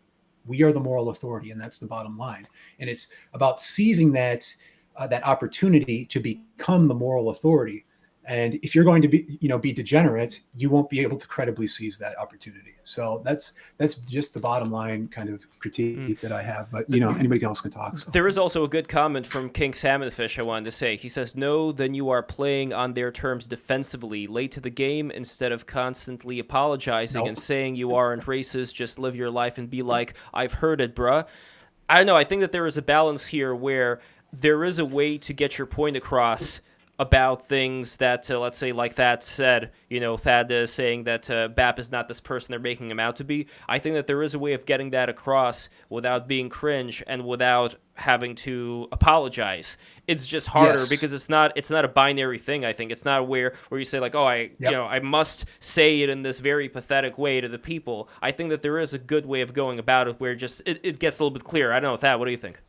Well, I mean, so does BAP more often comment? And same thing, let's say like Second City Bureaucrat, not to lump them, but are the comments on race between those two figures more a matter of like vitriol or humor? Because I want to say 9 times out of 10, they're funny jokes. And maybe they're jokes about, you know, black people being 13% of the population and committing 56% of murders. But they tend to be jokes. And for the most part, you have the way that it enters the material is not as like a primary pillar and not as a policy thing. It tends to be as a joke. And what humor is remarking on something that is in plain sight that people recognize to be true. They realize that it's true and that nobody says that, and it is therefore it is funny. It's how like humor works. So I see it as as a point of humor, but like BAP himself is lacking policy prescriptions generally. You know, like it's not like he has much like. So to say that A, he has policy prescriptions, and then B, that they are racial is just such a stretch. I see this. So the whole racism. I'm not saying that. I'm saying he influences the people. He influences a lot of people on the right. He does, and he pushes the Overton window in a certain direction. And I don't know necessarily that that's a beneficial direction for any kind of dissident politics, because I mean, really, having the moral authority is very important when it comes to having a minority political view. If you want it to gain any popularity or traction. Oh, am I frozen? No, sorry, I hear I thought you. I was frozen. No. No, I at the same time, I think BAP himself, like the very start of Bronzy's mindset, is that, again, echoing Nietzsche, this is a book for few and a book for none, but then a book for everybody. Sure. I think that he doesn't really particularly... Does he say sometimes on his podcast that he wants a mass movement? Yeah, of course. Is he developing into a movement? Yes. But I think that in terms of his actual thought, to me, BAP is much more of an ancient form of an artist philosopher than someone who is like, oh, I'm not going to name names. I'm getting in trouble in the chat for naming names. But you know other people that claim to be leaders of movements. What I'm trying to say. Claim to be reading certain Ebola books. Or you're talking about? Oh, okay. Oh, I'm talking about him. But also, it's funny how the guy I'm talking about. I call it an art but also movement. the other guy, the kid, the boy hates that guy as well. They hate each other. There's actually this video where Spencer's freaking out on. I said his name. But I don't know why Richard Spencer hates Nick Fuentes so much. I don't know. Anyways, I don't know. Maybe he rebuffed his. Okay, I'm not gonna get into. Okay, so I don't know what's going on. I don't think I want to be clear. I don't think that BAP is like intentionally trying to create some political program. He does allude to it every once in a while, like he wants to, but then he takes it back, like no, let's just be funny and let's make fun of things. I don't know if that's just his natural like indecisiveness or his inability to make any kind of constructive plans that are credible and that aren't going to get him, targeted by Interpol or whatever. It's possible to build a healthy legal political movement that doesn't harm people, that gets votes and that gets political power. It's very possible to do this, and it's kind of happening right now with the Republican Party. A lot of people are getting fed up with what they're seeing come from the Democratic Party. We have an incredible opportunity to get conservatives into power in the United States. And the only thing that's hamstringing us is this rhetoric that's happening online that's really, quite frankly, is done by a couple thousand people. And you guys are the boogeymen, and you have the power to not be that. And you have the power to basically make all of these accusations of racism just totally fall on deaf ears and have no impact or effect. But you also have the power to totally demonize any kind of traditionalist political movement. So, even if it's jokes, I think it's inappropriate at this time in the nation's history. I think that there is a lack of sacredness and reverence in a lot of the right wingers, and a lack of appreciation for the stakes and the consequences of the current struggle that our country is in right now. And so that's kind of a big part of my critique too, is that BAP puts humor, I think, too high on his list of priorities. There are more significant priorities than humor, I think, in this time. But so to the point that like you can't have crazy girl sex without a crazy girl. Like you can't be like, well, no. We want these parts that are compelling, but could we not be fun? You know what I mean? There. I get it. Yeah. I hear what you're saying. Girl sex. The girl has to be fucking crazy. Right. And there isn't like an ability to separate these things. When we really think about like political, BAP's not trying to be a political leader. He talks about his show as comedy. He wouldn't have a compelling 100 episodes with thousands of people listening to it if he took like a fucking National Review line, like and this also gets the problem. This gets the issue. Michael Savage talks about this, but the issue that normie conservatism is just progressivism driving the speed limit, and it's just it's lagging by 15 or 20 years. It's defanged, it's sanitized, and to some degree, they want you into like the neocon Dan Crenshaw types who are just progressives minus about 15 years. Yeah. And this gets into another problem, which I am averse to the purity spiraling that occurs on the right, especially. But the question becomes, can you have the fun, edgy, countercultural, punk rock, dissident conservatism without a few racist pepes? And it's a question. You can choose your own. You can fucking choose your own brand of it.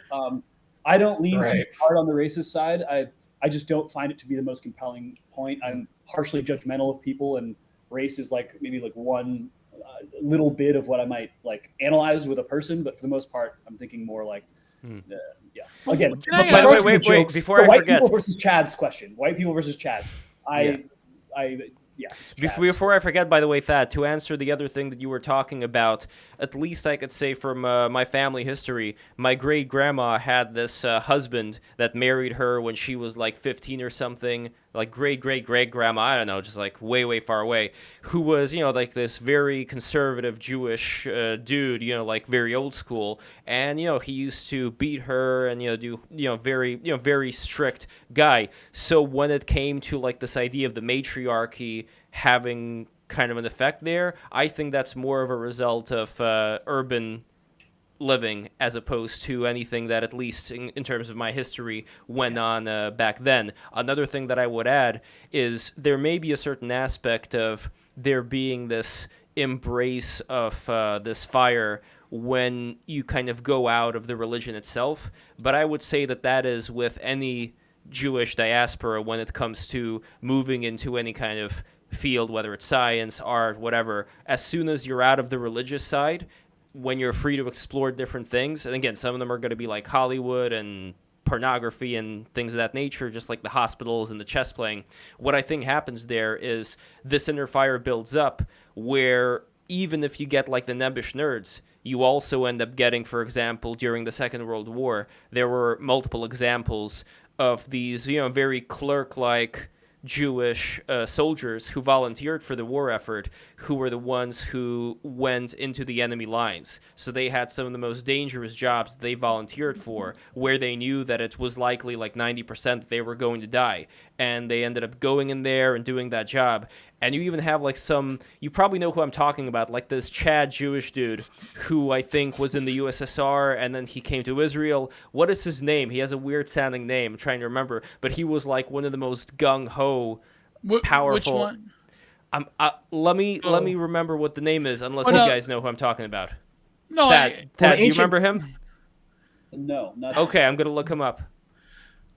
Well, But anyway, no, that's what I kind of wanted to. I appreciate you defending the honor of the small hats. I don't disagree with you. So yes, I firmly believe there are Chads of all races. I kind of think in like my Brazilian jiu-jitsu world where it's like, is this person easy to kill? Can I strangle them?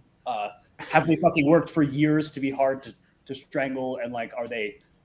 I have just different, And so I actually train with guys from the Israeli national judo team that are fucking beasts. And I've been to Israel. I've trained there, and like, you get into combat sports, you go train around. You again, changes your perspective on how to rank human beings. But the reason why I'm mentioning it though, just so I'm clear, Gio is in that there, that is a 1 second. I gotta reply to that, and then no more Gio harassment. I pinky swear. So. Well, Nollis brings up a good point in the chat. Yes. When it comes to whether it's a question of race in this case, I think not, because that is an example of a religion where people acted a certain way. Still, I'd argue that there was still not this matriarchy. But once you go out of the religion, kind of all bets are off, and it's way more the culture than anything having to do with genetics that ends up affecting you. So that's just my 2 cents on that. But Gio, go ahead.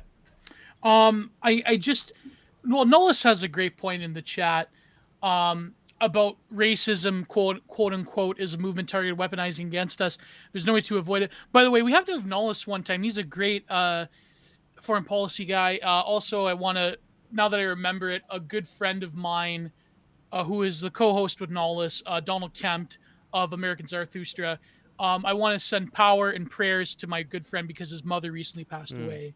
And I hope he's doing well. I now I remember I have to DM him. But I think that racism as a discourse, it's very painful for me to admit this as a Foucauldian, but a lot of it comes from particularly Foucault's book, Society Must Be Defended, where he talks about how racism was a quote-unquote modern invention that was used to sort of ensure a particular form of power knowledge in Anglo-American society. But I think that, of course, that thesis is deeply flawed and wrong. But what I wanted to ask is to Thad in particular, to Tia Senate. Sorry, I'm getting confused with Thad Kaczynski. Whatever happened to Thad Kaczynski?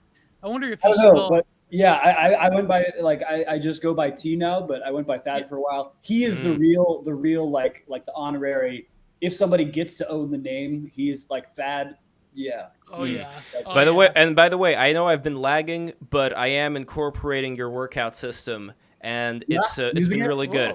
My only problem is when you're combining the deadlift on the same day as the squat.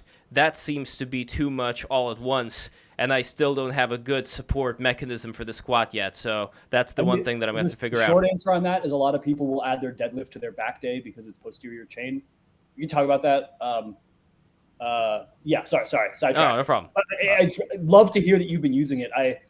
For people, I don't sell shit. I don't monetize in any way, but I have spreadsheeted out and written out significant stuff on fitness. It's quite an amazing program. Lev, here you go, and he's been doing it. That's supposed to be a year ago, dude. Oh, do you know if because right now I have one of those bubbly things. Do you know if all carbonated water has the same benefit as San Pellegrino, or is it just specifically the minerals within San Pellegrino that has the? Yeah, I wonder. Largely speculative. What you really want to avoid is artificial flavoring, and a lot of those are bad. I don't use anything fucking plastic. But the amount of actual trace minerals that you're going to get through something like a San Pellegrino, negligible at best. Yeah, because I know some bodybuilders, they do swear by it, but I wonder if there's actually a real benefit to. Well, it's also a way to let people know that you're not a poor person. And that was very important. That's very true. That's what it is. Yeah. Rocking that in the gym. Final question. Beetroot powder, for or against? I would say 4, but like you want to stack it. You want to like mix in raw citrulline. You have to consume a lot of pure beetroot powder to get the desired nitric oxide effect. If you add a bunch of citrulline to it, that's better.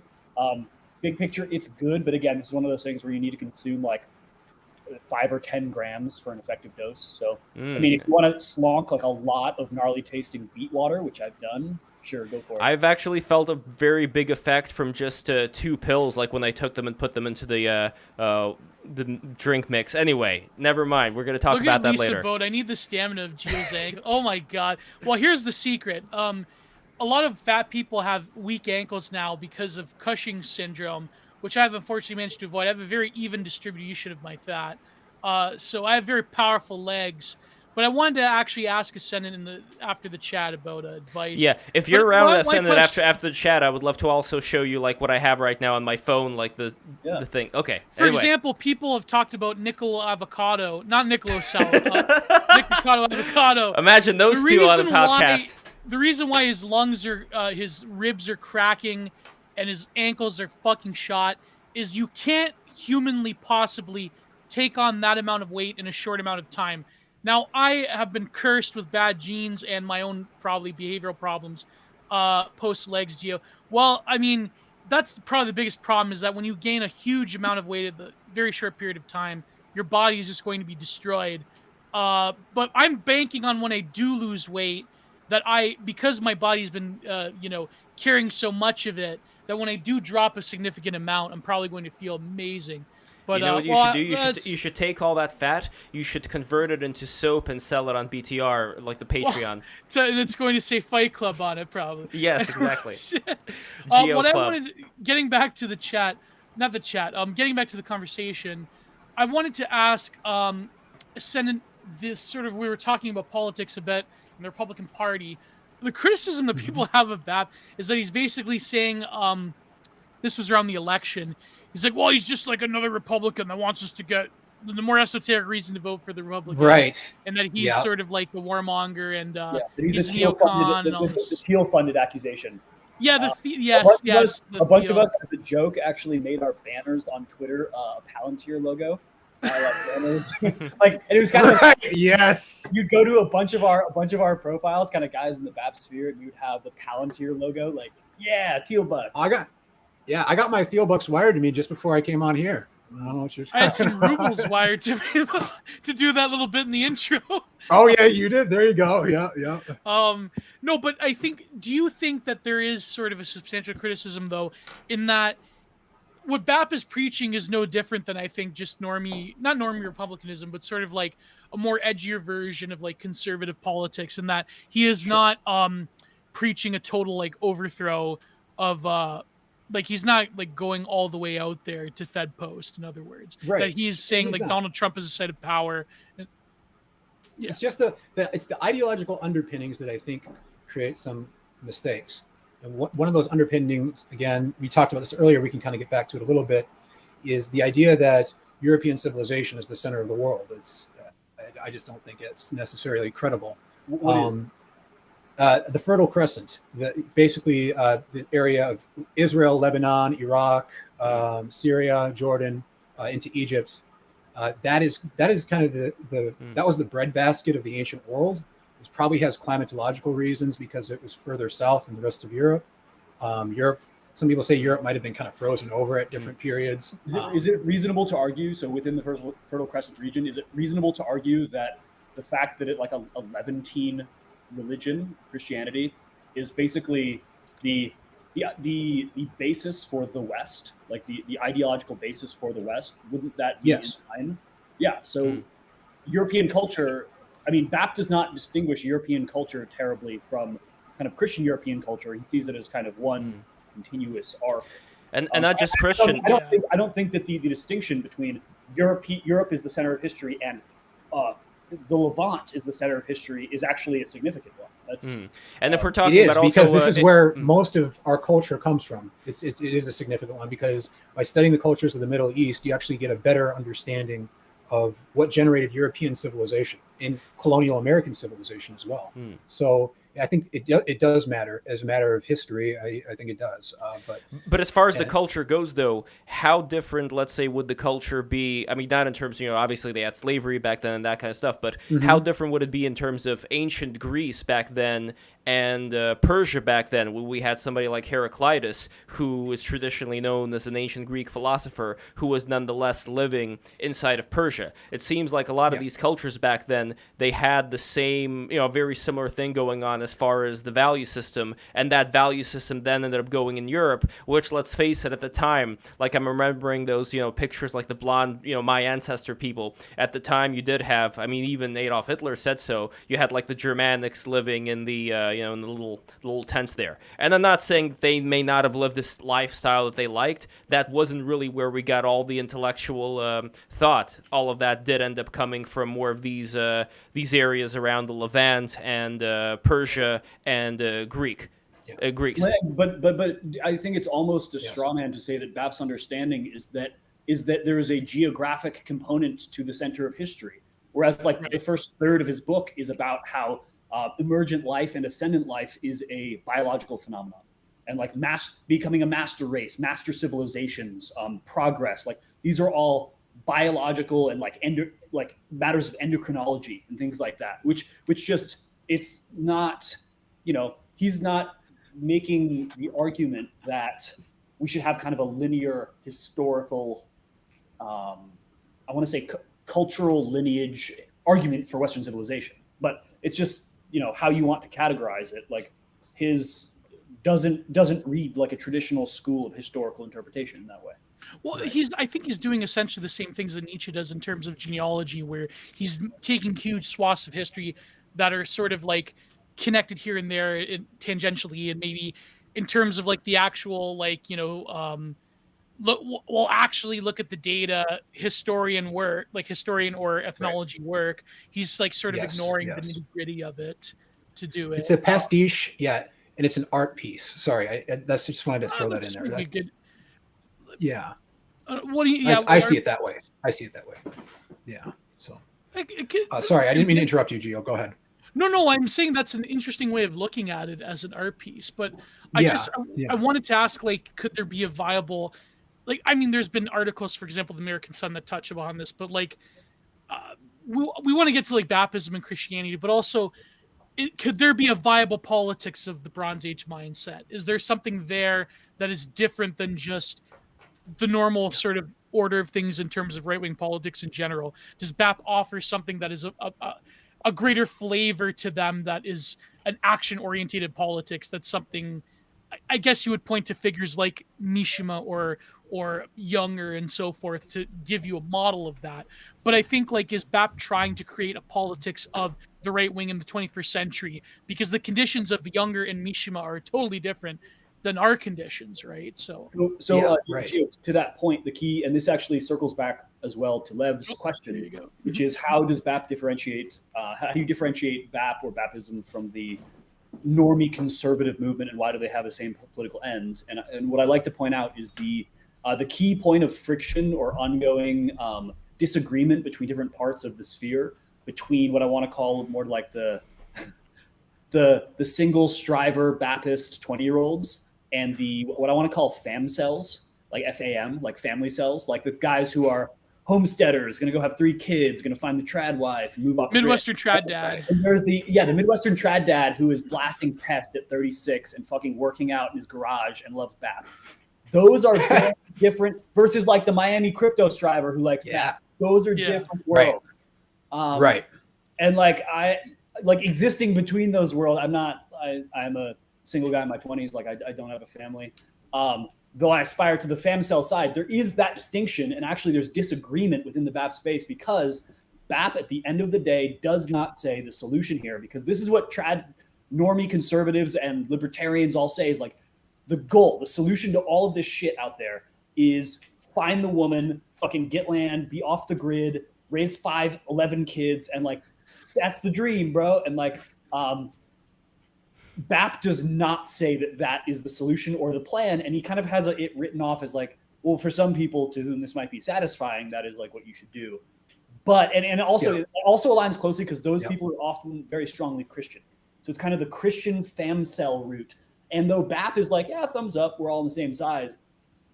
That's not his call to action. And so I think that's important to distinguish, because were he just a normie-con that was pushing for like the traditional Republican, be Blake Masters with 4 like beautiful children and a wife, and you know, right, become 6'4", like you know, for a lot of people it's not attainable. Well, yeah, I get it. The history of it as well, I think, before we get Aeon, I want to get Aeon's opinion on this, but just really quick, the history is that when you look to the milieu that BAP comes from and where Frog Twitter comes from, with Sala forums and so forth, I remember being in those group chats back in the day with Thermometer Magazine and Social Matter, where we distinctly had this thing against, we actually had articles called Against the Trad Dads, and there was this big thing between our editor and Nick B. Steves. I wonder what Nick is doing right now. Where it was like, you know, the Midwest trad dad as the model of politics, the sort of Ross Douthat Benedict option, as opposed to what BAP was preaching or what other elements of Frog Twitter were preaching. So that was sort of the history in the milieu. But yeah, go ahead, Aeon, go ahead. Right. There's not really much I disagree with there that I can think of. But so as far as the trad dad kind of division, I mean, BAP's thing is an exhortation, and I get that, but I think he's missing an opportunity, quite frankly. I think he's missing an opportunity to do something more. And you know, and I mean, who knows what the future holds? You know, maybe he'll seize it, you know, and take it and run with it. But there's an opportunity to kind of rebrand the Conservative Party in this kind of chaos right now, to being something that is less divisive in some capacity. And I mean, really just along racial lines. I mean, I'm not asking it like the woman question or whatever, you know. I mean, I get like that. So that's not, I mean, that's probably not going to change. But I mean, the racial thing, I feel like it's really easy to just change a little bit of how you say things. You don't even have to, like Lev said, you don't have to do a public apology or anything. Just think about how you're posting and how you're going to get smeared over it. I mean, yeah, it's a defensive stance, but it's not unintelligent to take a defensive stance when you're under assault. I mean, it's just not. But also, let me ask you guys this. Do you think that there is some middle between, let's say, the normie favorable conservative ink people and people who are on BAP's team, you know, more of the reactionary right? Would you say there is anything in the middle where, I don't know, like, is there? Yeah, I do. Okay, yeah, what do you think it is?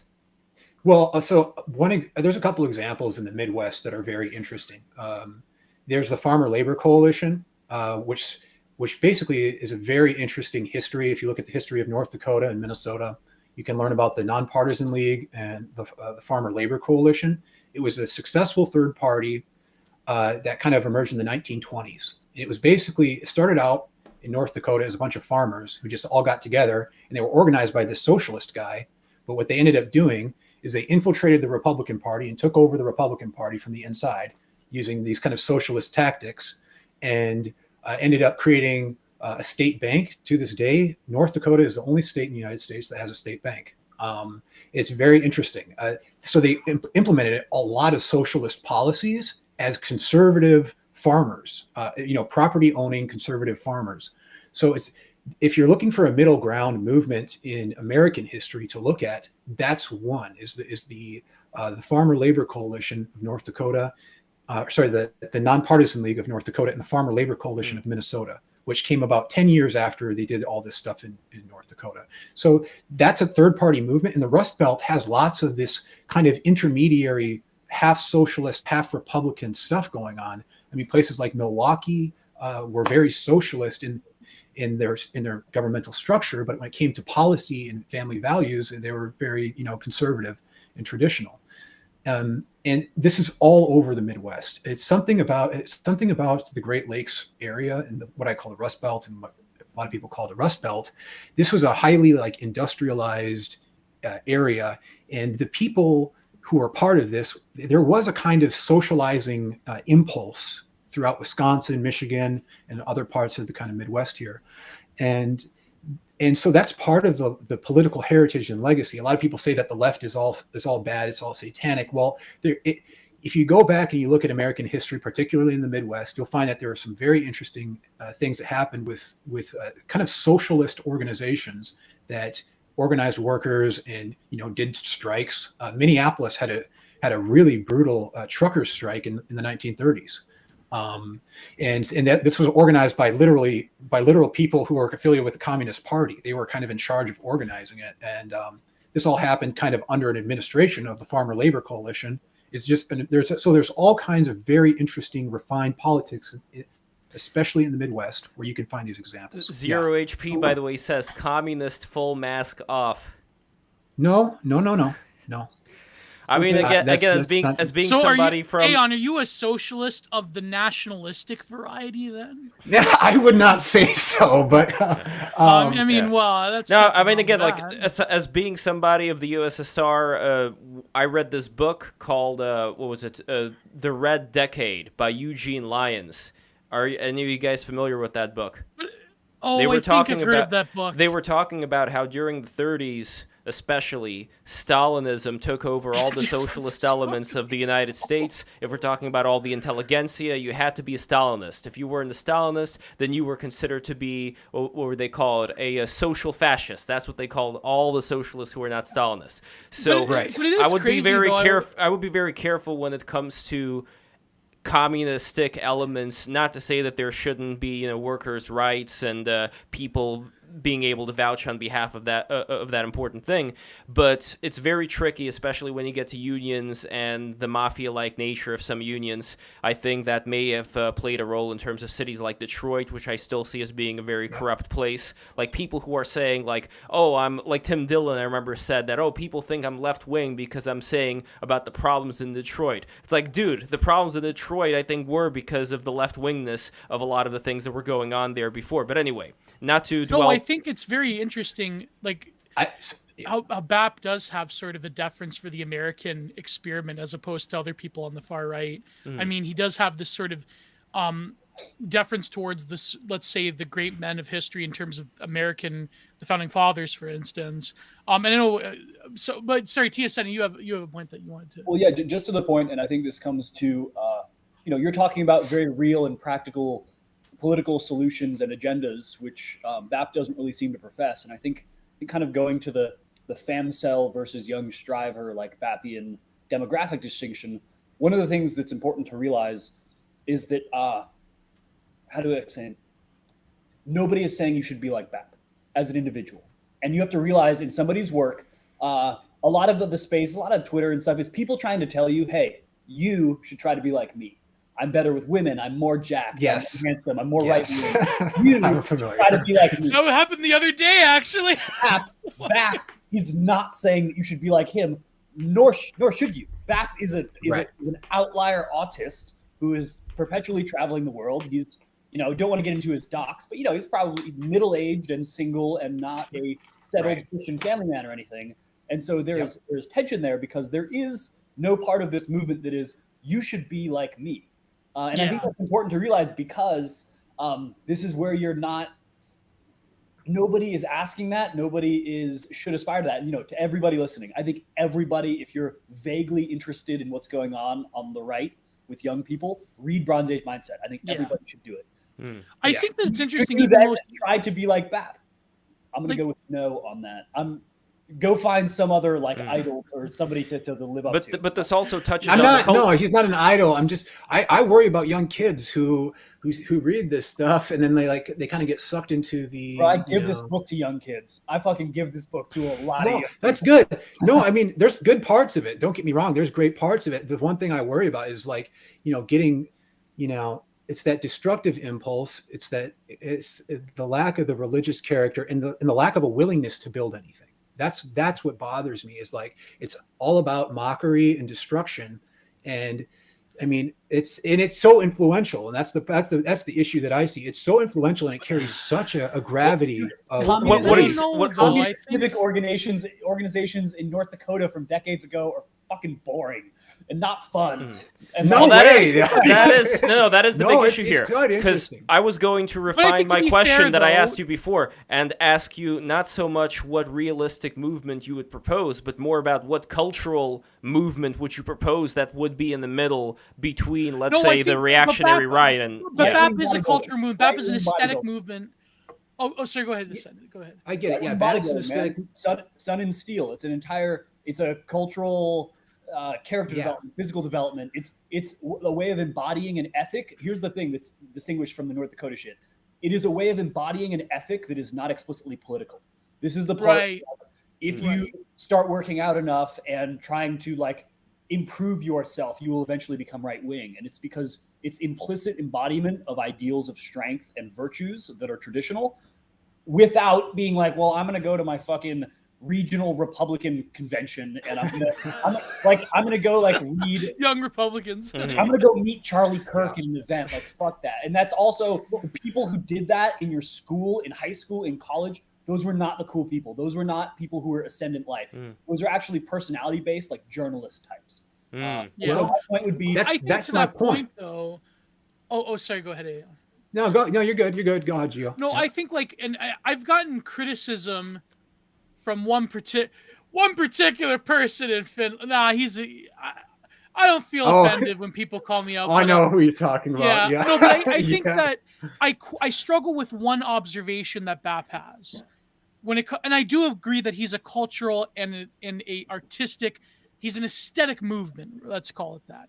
Yeah. My one criticism is that BAP, and I pointed this out in my recent essay on my Substack, Gio's Content Corner on Substack, where he talks about how the pinnacle of what he wants is a form of a recognition of a beauty that transcends time, that is metaphysical, but this beauty can only be integrated through the body and through physical action. Now, I agree that there has to be a sense of a holistic connection between the body, mind, spirit, and artistic pursuits.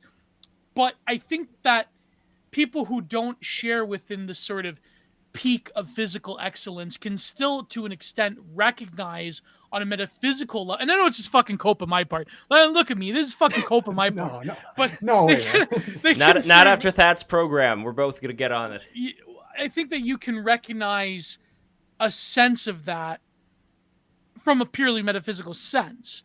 Yeah. But when it comes to the actualization, I do think that it is very important that you have to have some awareness. And this is what BAP is saying. I think that you have to have some awareness of the body in order to achieve a level of excellence. Although there's certain people criticize me as but what am I going to do? I'm going to stop being an artist just because I look like shit. I mean, come on. It's like, that's kind of stupid. But I don't think BAP, Right. I mean, for example, BAP has been very gracious to me in certain times. And I think that there has to be an, that's what I mean. I think that's what BAP is saying, is that we're so far removed from a picture of excellence in society that it's almost near impossible to even talk about these issues nowadays when we have a society that is in one end full of yeast people that just want to propagate, and another other end people that are just mindless consumers that have a hideous what does he call it? The hideous cryptoids of modernity. And the I think Zero that, HP says you are going to make it, That's a Gio. great I impression. don't know about that, but Yes, I do. I agree with But that. I do think he does make too much of it, though. That's my criticism. He makes way too much of the whole physical excellence thing. But there is still a problem with the yeah. physical, not with the physical excellence, not at all. Physical excellence, that's a great part. But I can't help Right, but feel, right. I can't help but feel like history is repeating itself. Where I wonder if in the 1930s there wouldn't have been, or late 1920s, let's say, there wouldn't here have we been. go, Lev. Here we Yes, go. you know what I'm gonna Here we say. go. But it's like it's such a simple thing to say, but it's still there. I can't divorce myself from that idea that there are still people out there. It's intertwined. That's But the Lev, best way that I can describe would it. you not admit, though, and this is to BAP's point, and here's the thing, I criticize BAP as well, but would you not admit that your particular cultural and genetic memory of your peoples leads you to that criticism? Would I you don't not thi- say? I don't think so, because I think that I look at history and I study history and I see the way it works. No, but would you say that it's you're just too predisposed obvious to to- certain conclusions about that history because of the collective trauma of your people? By conclusion, you mean I assume that's what's going to happen. I don't. No, what like I the assume thing about like the worship What of I'm- beauty and the aesthetics of the body that leads inherently to fascism, which leads to ethnic exclusion and so forth. You're It saying could I'm lead. saying that It could thesis lead. you are predisposed to that because of the particularities of your cultural and genetic. But my memory of problem that. is that you're trying to be a ratio No, but I'm saying that's psycho. wrong, Lev. I'm You're not trying saying to it's be a a, bad sh- thing. a I'm not saying it's ratio a bad psycho. thing. Yeah, but you're trying to be a ratio psychoanalyst while avoiding the subject itself, which is I Well, have no, maybe, I have no idea maybe, whether or maybe not you're right, this is you're the right, case or not. I just think it's kind of the elephant in the room. It's not something that I would want to avoid, and my biggest problem is that people do end up avoiding. I say don't avoid it. Let's confront the elephant in the room, and not in a way to have BAP say, "Oh, I'm sorry for No, none of that bullshit. But just let's confront. Let's see what it is, and let's just plan it out as far as making sure that we don't end up in that situation. That's why I and do maybe break the ignoring rules. the thesis by pointing that out by doing this sort of ethnic psychologizing. But I do think that there's flaws within that thesis. I think that most civilizations throughout human history have worshipped a form of bodily excellence, including in the East, where Sure. there is certain, for example, the writings of Nagarjuna, there's certain aspects where if one were But to you're body ignoring that it's not just body excellence.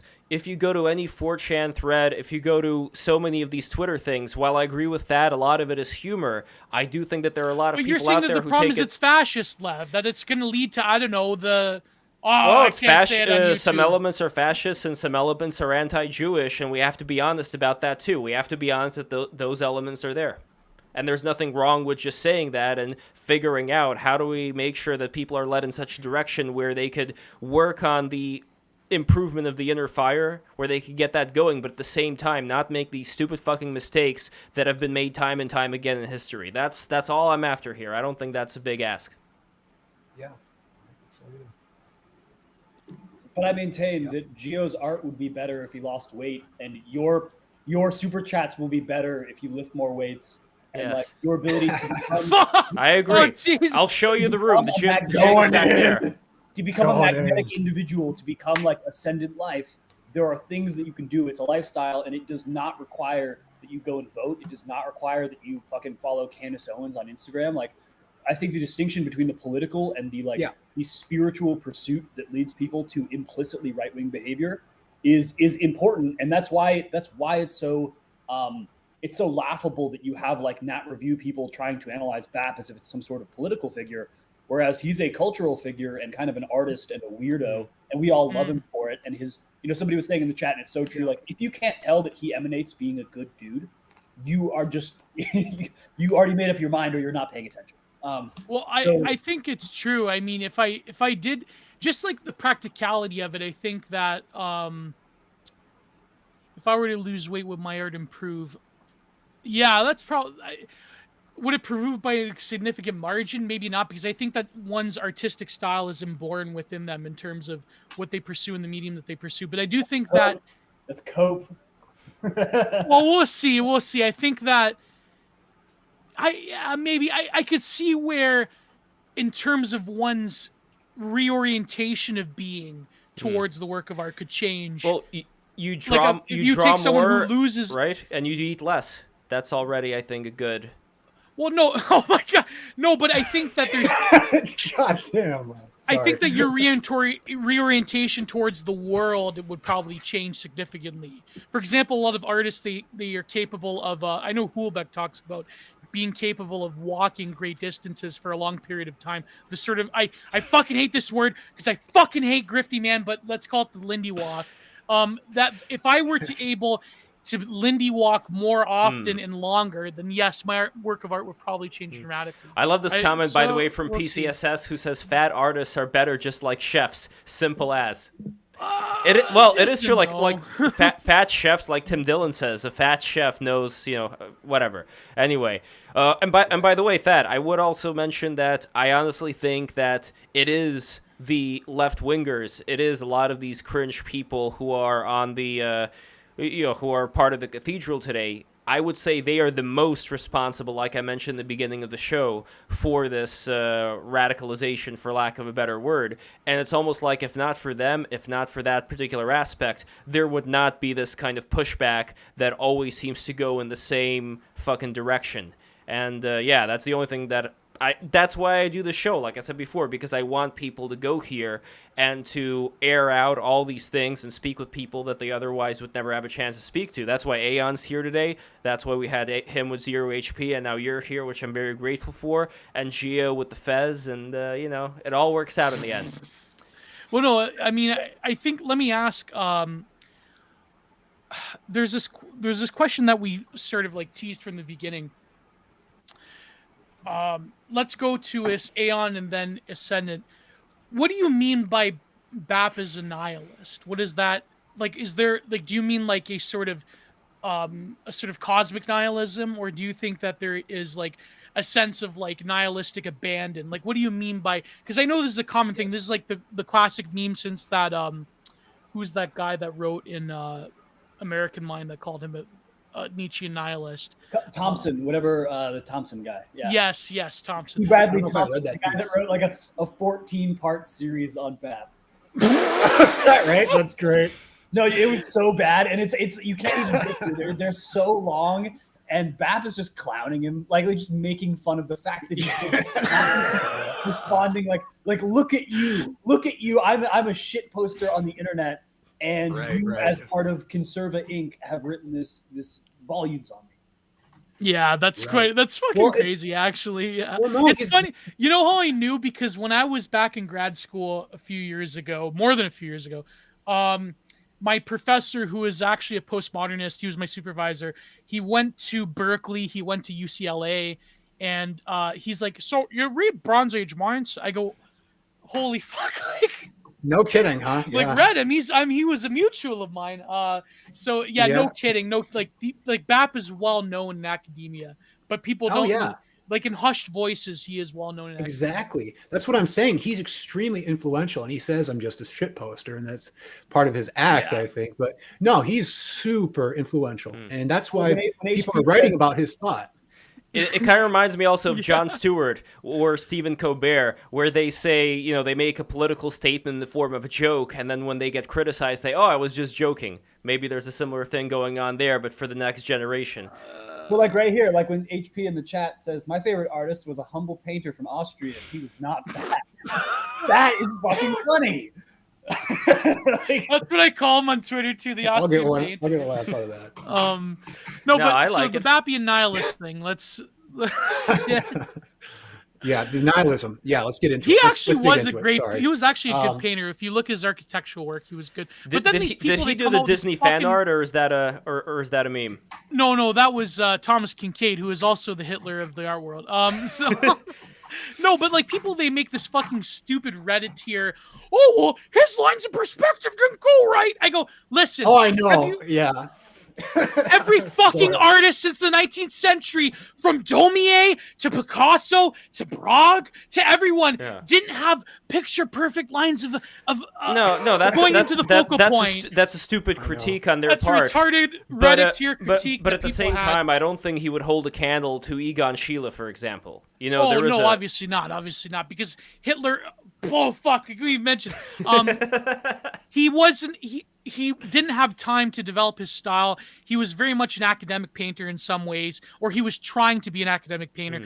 But I think that he would have resonated more with the German expressionists that came out of the 20s. He had some exposure to Otto Dix and other ones, but I think that he would consider that, like, again, degenerate art, because a lot of them were caught in the lament of World War I in the 20s. Otto Dix in particular. I think Hitler had a very unfavorable view of German Expressionism, but I think that when you look into the nitty-gritty of German Expressionism, that, not to say that it was like, base trad right wing. I think that there is a lot of critiques that the modern right wing shares that are in line with the German Expression. Anyway, sorry, Aeon, I cut you off. As soon as you talk about the Expressionists, I get lost. I like it. It's cool. Yeah. So the nihilist thing, I think it's pretty self-evident. The exhortation he gave recently or at least one of his friends gave on one of his Twitter accounts was that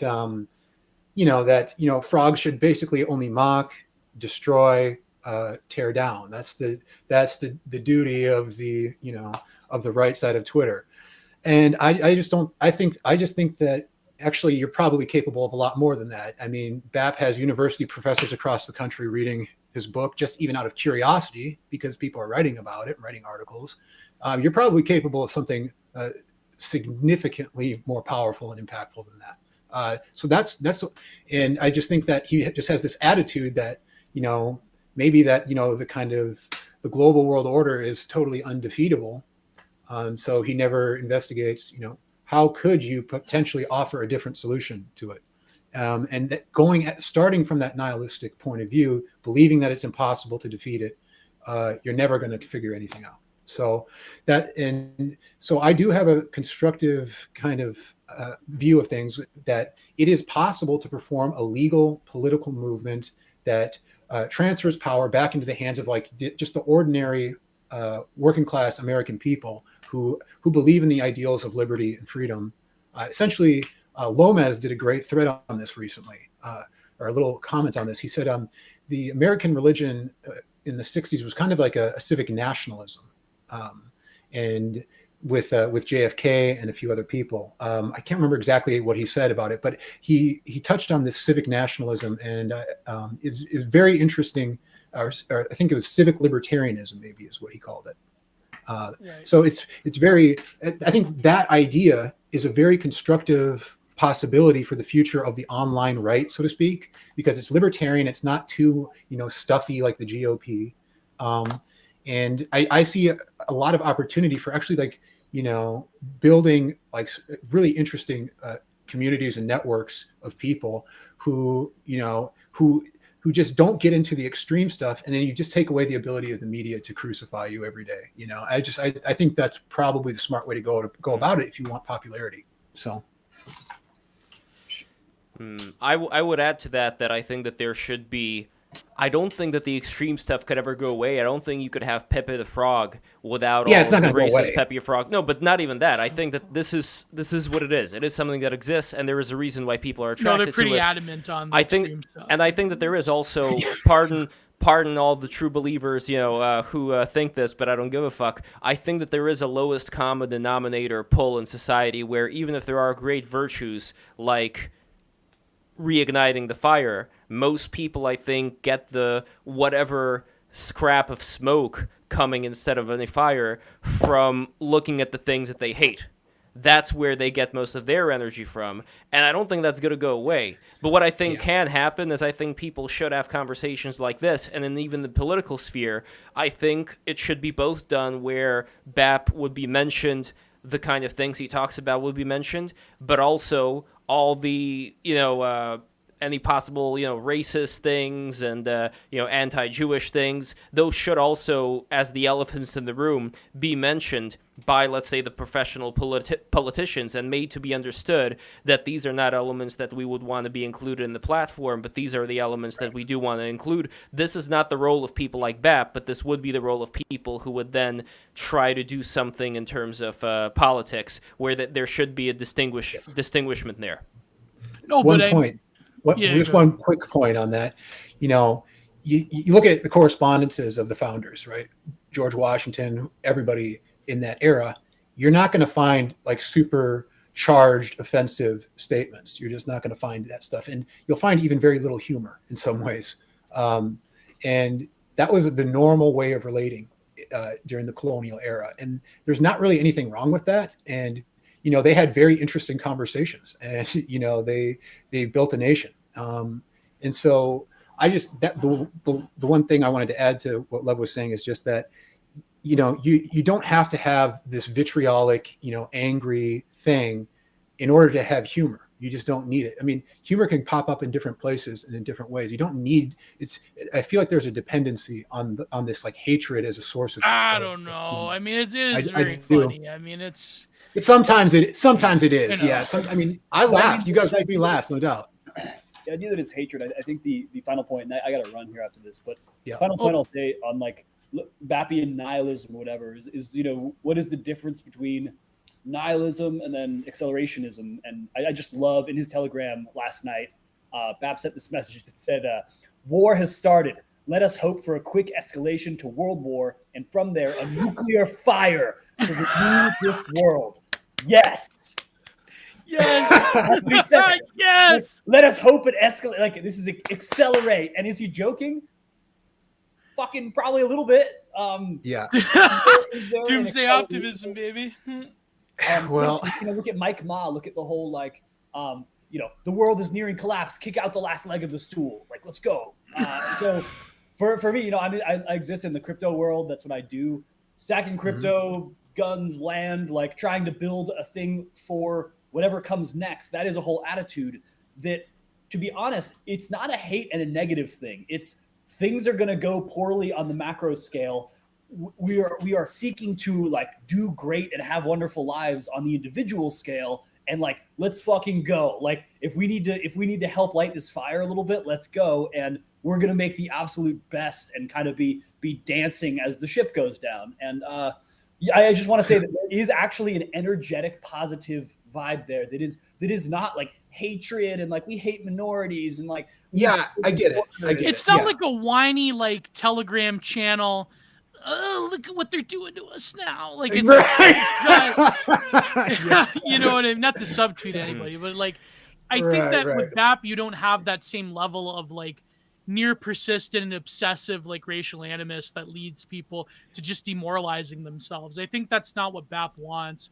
But to ascend its point, I mean, it's true. I think that in a weird way, when it comes to Christianity in particular, I think like BAP almost resonates in some sense with certain elements of Orthodox Christianity, where they talk about the end of the world and they talk about sort of like their relationship to the Russian sort of Slavic view of the world, right? Like there's some element of to the Russian doomsdayism. Government.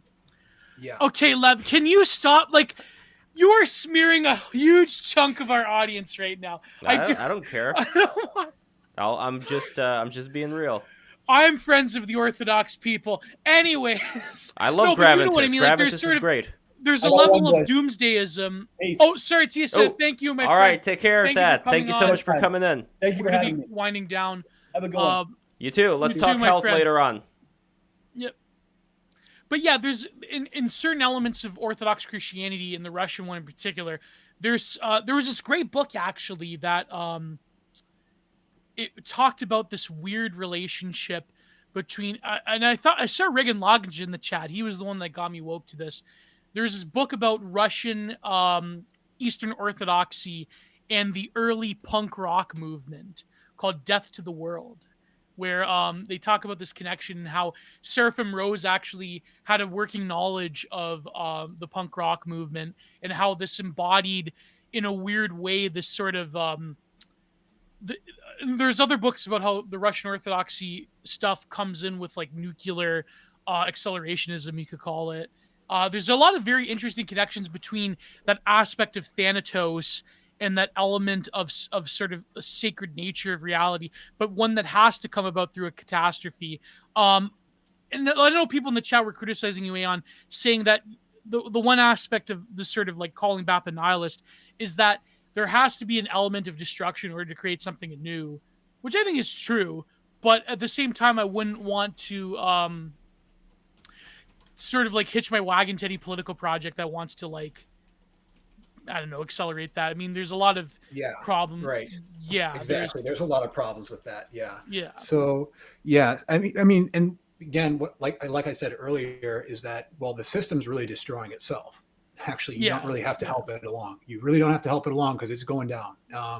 And if you have skin in the game, right? If you have a family, if you live in the Americas, if you have things that you care about, your family's going to go with that. You can dance on the deck of the Titanic if you want to, and get Lambos and crypto if that's what you want to do. But the reality is, it's not trying to talk shit about our buddy who was just here. But I'm just framing the issue. The reality is when the system goes down, you're going with it. I mean, that's just the bottom line. And so I think it's a little bit of hubris to joke too much about this, because it's a serious issue. I mean, you just look at the inflation rates. You look at the World War type events that are happening right now. Mm-hmm. We have a real problem.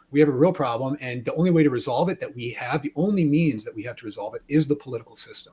That's right. The means that we have of getting our hands onto the levers and changing things. And there really isn't another way. I mean, it would be nice if we could all just get the bodybuilders together and just go raid, the South American isles and, establish our pirate utopias. But now we also have nukes. Without the journeying nukes for BAP, question. I mean, I will say that a criticism I have is a criticism that people like myself and Joel and Keith Woods share, is that you do have to think of things in terms of institutions and proper rational political systems.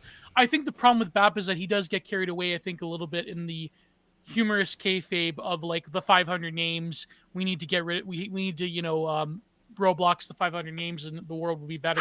I think that, I mean, I would love to, I would love to Roblox the 500 names, but I think that the problem with BAP is that he probably is very adverse to treating things in terms of political systems and institutions, because the people that criticize him viciously the most, the quote-unquote Fedcasts, they're the ones who talk about, well, we need integralism, we need post-liberal politics.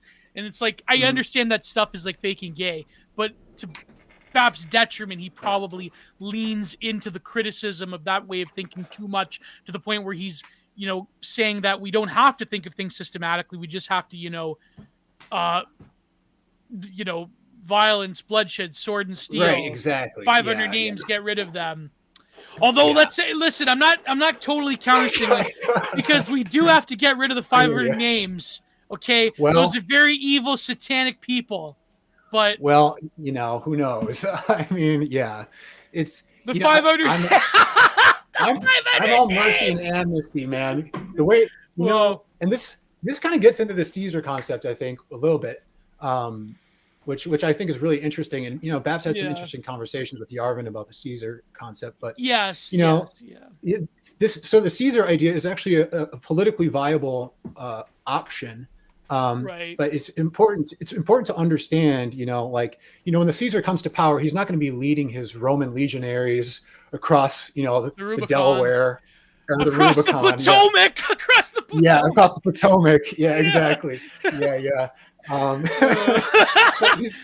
you'd love that, wouldn't you? Just a new Caesar just going across the Potomac. Just right. Yeah. Yeah. Well, what problems do you see with the new Caesar? Aeon? Well, I don't really actually see an issue with this. I think it's a very good idea, actually. And I think Yarvin's analysis of the preceding, there was Washington, Lincoln, and I think he says FDR, who functioned essentially as Caesars. The executive branch managed essentially everything in the government. And I think it's a very astute analysis of the situation. So you have to understand, though, if we get another Caesar, you got to realize, he's not going to Roblox the 500 names. He's going to make deals with them. That's the bottom line. Well, Putin did that. I mean, he Robloxed some of them, but yeah.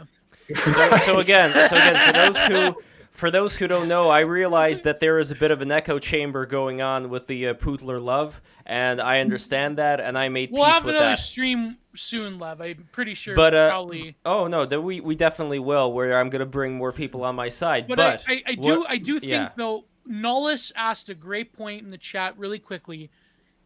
He says, "What is the?" Let me go to it. What is the? So Gio, but is the BAP's role? What is BAP's role and purpose? Does he have to provide answers to everything? No, I would say that BAP, like a lot of great artists and thinkers, is merely providing a sort of number of shelling points, a number of watersheds from which you can come and create your own system. The problem, I think, is the people that want to systematize BAP without naming names, the aesthetic posters. I have my criticisms of them because they're the ones who particularly want to create a system out of BAP. And let's face it, a lot of them are grifters, and a lot of them have been exposed. But I do think that BAP, he would even say that he is not like, I'm not the one to go and redact the 500 names. I think that that's not. He says things like that for comedic effect, but I think that BAP even recognizes that himself. He's not. Again, I don't want to put words in his mouth. I would love for BAP. I know he never does interviews except for a few people. I would love for BAP to come on the podcast. That would be a dream come true. And for sure. But I do think that he would even say himself that he is not like this epic movement leader, thought leader that people want to put their, face in the middle of. I think that he is really just saying, this is my he's very much a creature of that old forum culture where it doesn't matter your sort of clout level or fame. Now, do I think there's moments where BAP sort of like self-marks a little bit? Yeah, of course. Do I think that even BAP can be like a bit paranoid about things? Definitely. Yeah. But I think that anyways, I was worried about the stream, Aeon, because I thought that you're gonna. A lot of people, you know, as soon as you criticize BAP, it's like there's a big thing around it, and I think this is a productive discussion. So you were gonna say, So to your point, what I was saying, go ahead. Right. I see what you're saying. Yeah, I just think that he's actually more influential than he realizes. That's just I kind think of the bottom probably. line. Yeah, I think he's probably a lot more influential than he realizes, and he has a lot of power to do a lot. But you know, he kind of, like I said, I think the racial thing hamstrings you guys. That's my, as an outsider looking in. I know ZHP told me you don't belong here. Like, all right, that's fine. That's fine. Yeah. I'm just, but you guys are interesting, and you're driving a lot of the public discourse in a lot of ways, and you know, so, and I've kind of been, you know, in and out here and there over the past couple of years in different forums and things too. So, you know, it's just very interesting to see how much as the regime kind of loses its credibility, how much like anonymous posters are just like really taking the whole thing. I mean, it's amazing. Yeah. You know, we really are kind of the vanguard. And I mean, I know this is like we're being marks for ourselves here, but like people in these spaces, like when you talk about intellectualism on the right wing, like what else is there besides us, really? I mean, apart from like a few people who are semi-mainstream, like Michael Millerman, I would think is one of them. Maybe to an extent. Well, I mean, Paul Gottfried's still alive. I should say Paul Gottfried. But like, there's very, very few and far between. I mean, I was one of the first people, not to toot my own horn, but I was like one of the first people to like say, well, maybe we should be reading like these crazy like French people. Maybe that's French and Germans. Right. But one last question. I think we covered a lot of ground. Of course, when it comes to BAP, I mean, it's inexhaustible, the thing we could talk about. Sure. But this is for Oscar in the chat. Aeon, are you a fan of Tool? Oh, you bet. Oh, yeah, there you go. Why? Is that bad? Because Aeon was like, oh, he probably is a fan of Tool. That's probably typical Tool fan. Typical Tool fan, right, okay. Go read my 600-page commentary on the Old Testament, okay? And get back to me. Well, that's one thing we didn't cover, the BAP and Christianity thing. I think that... Oh, and what denomination is Aeon? I'm curious, too. Well, actually, okay, so I'll just give you my background. Born and raised in a kind of Lutheran community, private school, actually, so... So I, you know, we went to church every day on Thursday as part of our school, and so that's kind of how I grew up with the Christian stories. And then actually, you know, because of my family background, I ended up getting pretty interested in Islam, and just the history of Islam is, I thought, very interesting. So I kind of got into that, and then that led me more into like the Old Testament and certain historiographical kind of aspects of the biblical narratives and stories. And eventually I acquired so much information. I'm like, I should just write a book about this. And that's what I did. So, yeah. What subject, if you don't mind me asking, what subject which you would say would be a fun kind of contentious debate regarding Christianity would you be interested in having here on Break the Rules at a certain point? Christianity. Oh my God. Yes. You know what I'm talking about. You know who I'm going to bring in. Who? Gnostic and Foreman. Oh, yeah. Okay. Well, I don't have very strong opinions about Christianity, actually, because I think the historiography is very murky, frankly. The Old Testament and Islam have like lots of interesting historiographical kind of like parallels, aspects to it. Yeah. So whereas it seems like the Gospels are just like, you know, very confusing, and there's like the Nag Hammadi stuff and the Gnostic stuff added to it, and it's kind of hard to totally historiographically piece together. I mean, there's people who think Jesus wasn't even real, and it's kind of hard to, you know, actually prove otherwise. A frequent guest on Gnostic's podcast, actually. Professor, hold on, what's his name? Gio, you know who I'm talking about. Brett Ehrman? No, the guy with the beard. Hold on, I'm going to see what his name is right now. Oh, not the Tovin guy. No. But anyway, I think it would be interesting though to have a discussion, not a debate, but a discussion about a lot of these things, because I think you're a very deep thinker, and I yeah. would definitely appreciate more of that side of it. Because like the politics side, it's interesting, but I want Break the Rules to be everything as well. Politics, Yeah, culture, we have to get back to like real out there. I wanted to get my friend the 𝓐𝖊𝖔𝖐 on the BTR because he's good at with American folklore and stories like that. I think that would be an interesting stream with Stone Age Herbalist or someone like that. But so my friend ABC. Wait. One final question, actually. Not final question. Well, I actually have to go soon. Gnostic Informer has become the standard BTR punching bag for Christians. Oh my god. This is by Glow in the Dark. Ask Aeon about his view on Islamic revisionism, Islamic history fabricated by Abbasidus, Mecca didn't exist, etc. So there's people that believe that the history of Muhammad in particular is fabricated. I don't know. I have no scholarship. I love Giorgiani's version where it was like the UFOs that landed with, or that it was Iran, that it was Iranian psyop. If there's one, it was the House Dave of Martell. Karen. So Lev, because Dave Martell has been asking me, he wants to get on the show, and he's a great dude, and he's really insightful. He was on Joel Davis recently, but no, Giorgiani. If there's one thing he hates like more, an authoritarian Nazi or? Lev, when I said he's on Joel Davis's stream, what do you think of that? No, never mind. No, he's a good dude. He wants to talk about fiction and folklore and things of that. He's an expert in his website is quite good. All right, I'll check him out. I'll check him out. Check him out, Lev, please. But no, Giorgiani, if there's one thing he hates more than Christianity, it's probably Islam. He has like a burning, terrible hatred for Islam. Right. I think I'll answer that question that was asked by your friend, if you'd like. Yes. Yeah. So I do think that actually there are parts of Islamic history that are largely revised in a significant way. And that kind of starts with the Shia-Sunni division in the beginning of the religion, really. But there's one source I will recommend to anybody who's interested in, Mecca wasn't real or whatever. There's a guy named Dan Gibson who runs a YouTube channel, and he produced a documentary called The Sacred City. And his assertion is that the city of Petra in Jordan, which is very familiar to a lot of people, it's kind of where they filmed Lawrence of Arabia in that area there.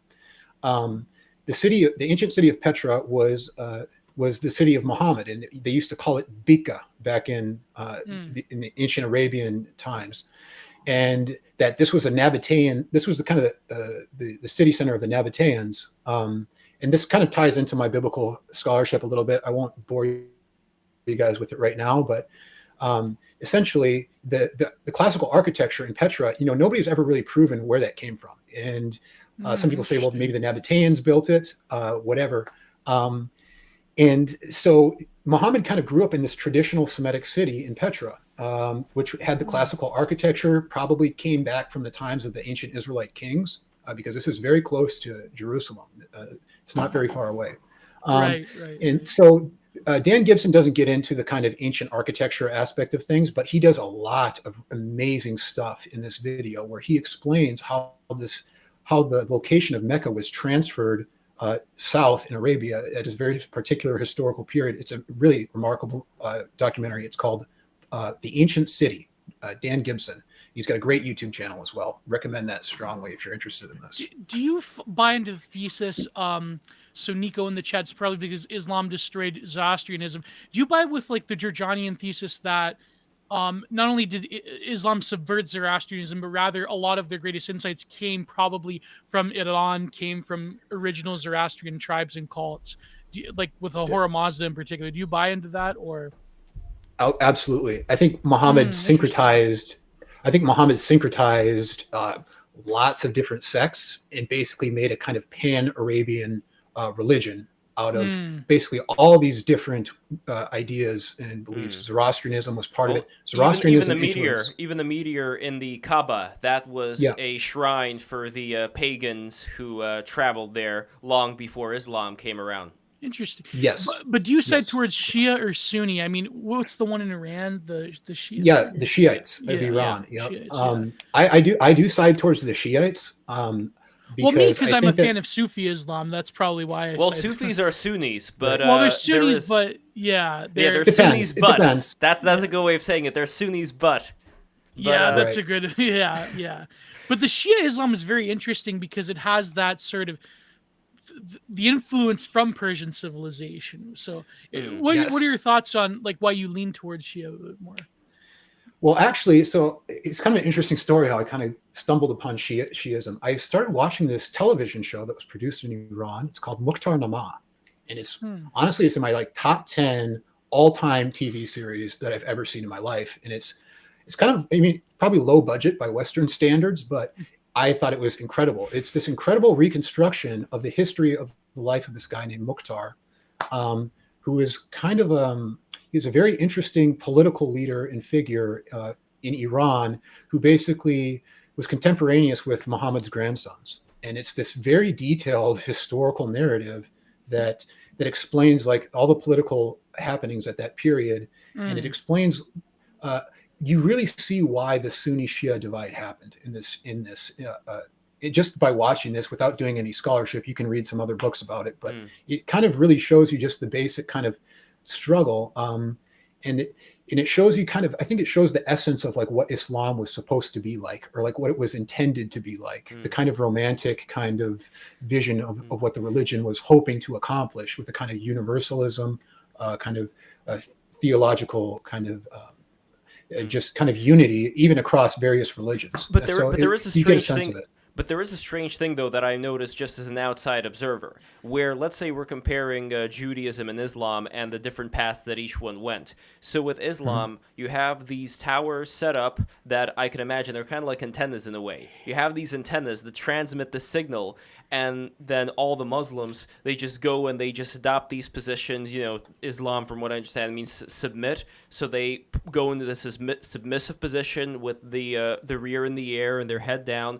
And they all do the exact same thing. You could see it in Russia, by the way, which has such a high immigration of Muslims into Russia because Putin does not care about the Russian people. He just wants all the Muslims in there to act as his guards. But anyway, besides the point, I don't want to go on a rant. I don't want to go on the rant. I'm going to stop myself. The point is that Putin when you is the compare real globalist.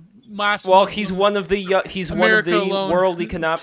Putin is one of the World Economic Forum young leaders. Klaus Schwab says so himself. Anyway, when it comes I think that's a psyop, Lev. I wouldn't believe anything Klaus when Schwab it comes to the difference between that and Judaism, what you have one rabbi interpreting the Torah one way and another rabbi interpreting a different way. And I think what happens there is you train the mind by not being dogmatic and by considering different kinds of outcomes.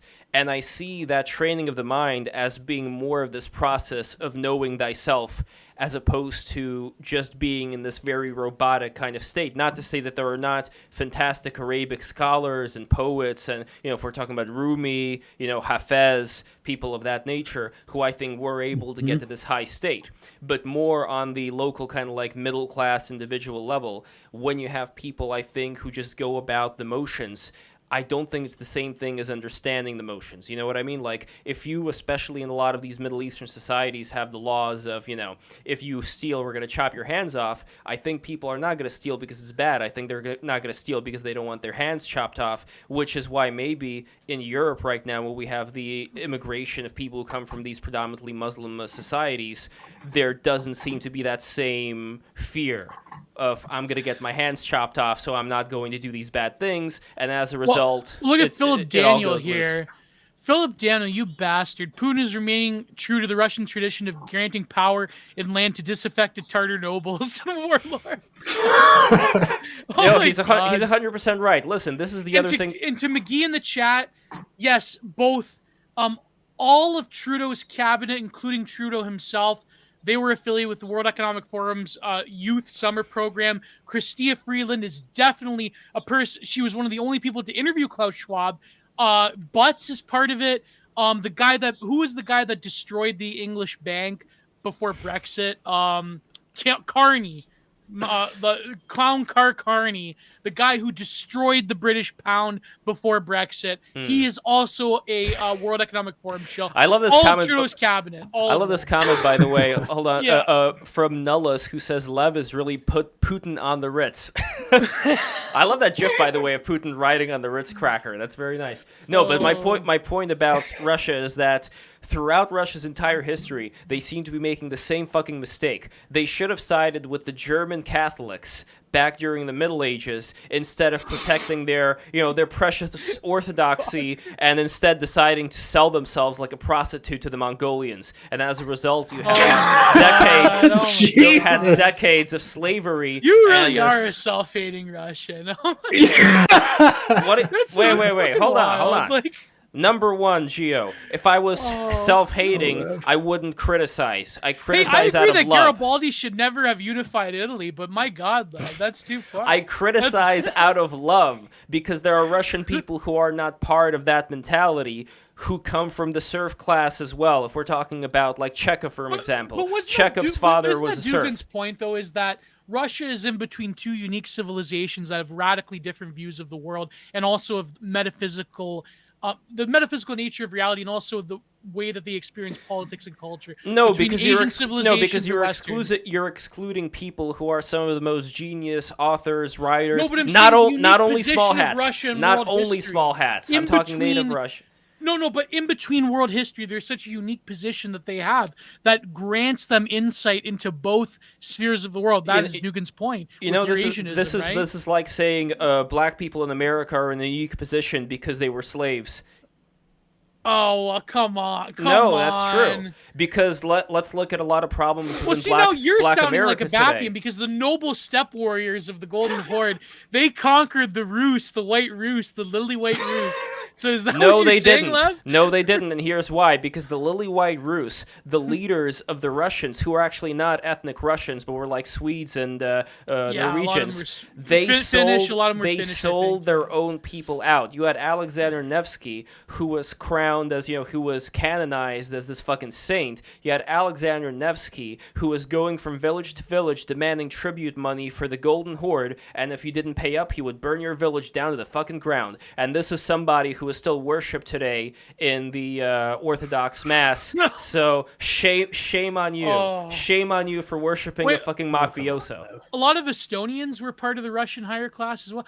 I was good friends in university with an Estonian girl. They look very alien-like, but very appealing for some reason, Estonian women. Oh yeah, Estonia is a nice country. We had a little summer place where we went there back when I was 4 years old in Estonia.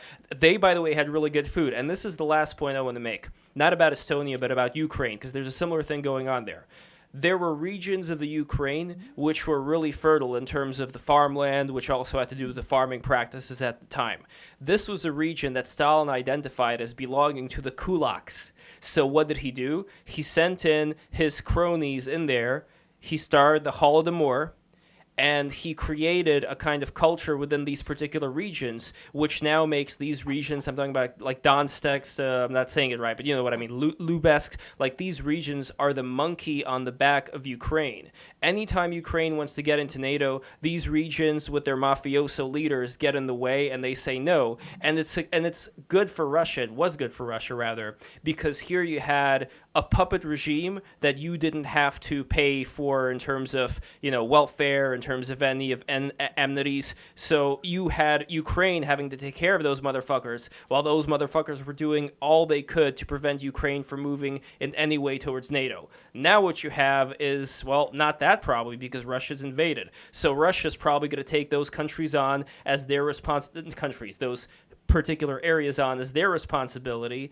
And as far as what happens with Kiev and all that, what I would say there is you have to keep in mind the partisanship. Until 1960 something or other, there were partisans in every single place in Ukraine. And this was something that the Soviet forces were constantly dealing with. It didn't stop then, and I don't think it's going to stop now. And as far as who Putin's going to trade with after this, I hope Germany's not going to be a pussy. Because Germany doesn't want to do nukes. I know you like that, Gio. But because Germany doesn't want to do the whole nuclear power, they're kind of dependent on Russia for their fuel. Although they could trade with the United States, but that's a different story altogether. Well, Lev, listen. Why do you want to rely on a few disparate regions run by gangsters and people who possibly have Russian interests in the Ukrainian military, when you could just take the whole kit and caboodle? And you know what? Putler's going to take the whole kit and caboodle, Lev. Why do you feel about that? You're fucking femboy, non-binary, Western propaganda military. It's going to crumble to the base, noble steppe warrior Russians.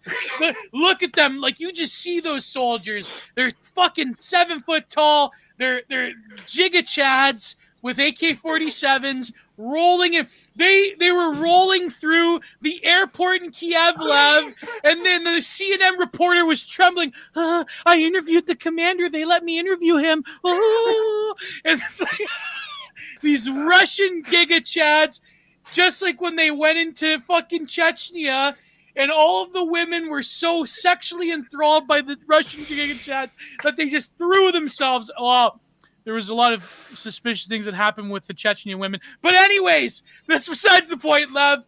Those beautiful Ukrainian blonde women, they're going to they're in a sexual ecstasy as soon as they see the Russian giga chads. And it's going to be amazing, Lev. That was amazing. Middle of winter, they're going to go out of their homes streaming naked, throwing themselves at the Russian military giga chads. That sounded so nice. Part of me doesn't even want to argue because of the way that you said it. Because I think that Italian people are true actors in the way that you are able to demonstrate something. Unfortunately, like any actor, you're still reading from a script that was implanted into your brain by the hive mind. So there's not that much that I can say to that. You're a nice guy, Gio. My script arrived from Dugan this morning. Okay, he said, Gio, you go on stream with BAP. I love BAP. Gio, you're a nice guy. You're a nice guy. The consensus of several Russian generals, people who are like high-ranking up in the KGB hierarchy, is that what Putin basically did is he signed a suicide pact. He wants to take Russia down. I don't know. With him. He's not that dumb. Like, come on. No, in not all dumb. honesty, He's though, crazy. if you want a serious point, I don't buy this narrative that the reason Putin is doing this is because he's a madman or whatever. I think that Putin, he wanted to play America's bluff. That's the whole point. And I'm not an expert. I know people, like, for example, second-class American citizen, our friend the Prudentialist. I hate to say it because I criticized him before. I know I shouldn't say his name, but Nemitz had a good point. I think that Putin, he's doing this because he wanted to call Biden's bluff, because he wanted to truly demonstrate to the world that he's serious. He's not, and whether or not he's backing himself into a corner, only time will tell. But I think maybe he's more confident than people believe. I don't know. I think that he wouldn't have done this. Okay, if you're talking about confidence, let me tell you another thing you may not know about what's going on right now with Putin. Number one, he's living in a bunker. Number two, in order to get into that bunker, in order to even have any face-to-face contact with him, you have to go through several weeks of COVID testing because he is extremely scared of dying. This is not an Alexander the Great type figure. This is somebody who's going to sit inside a bunker and direct things from afar and not have any personal physical liability like a Napoleon, like an Alexander the Great, like any of the great leaders that have the fire in their belly that people look up to. So in that sense, I just see him as being this I do believe that he is, and a lot of other people who have been around him say so, that he's changed. And he is somebody who has become way more paranoid and way more crazy, and he is willing to do, very crazy things that don't really have any out for him. Because even if you're talking about taking Ukraine, what's next? Is it just going to be business as usual? Everybody's going to trade with each other? I doubt it. Number one, because now there's been a sanction to get rid of and this is already passed, to get rid of the access to technology. Another thing you guys don't realize about Russia, how it works, is that Russia does not make its own tech. Russia buys tech from other countries, and then it uses that tech for their military arsenal. No more of that. So what you're basically doing is you're closing Russia off from any potential to have any kind of society whatsoever by pursuing this path.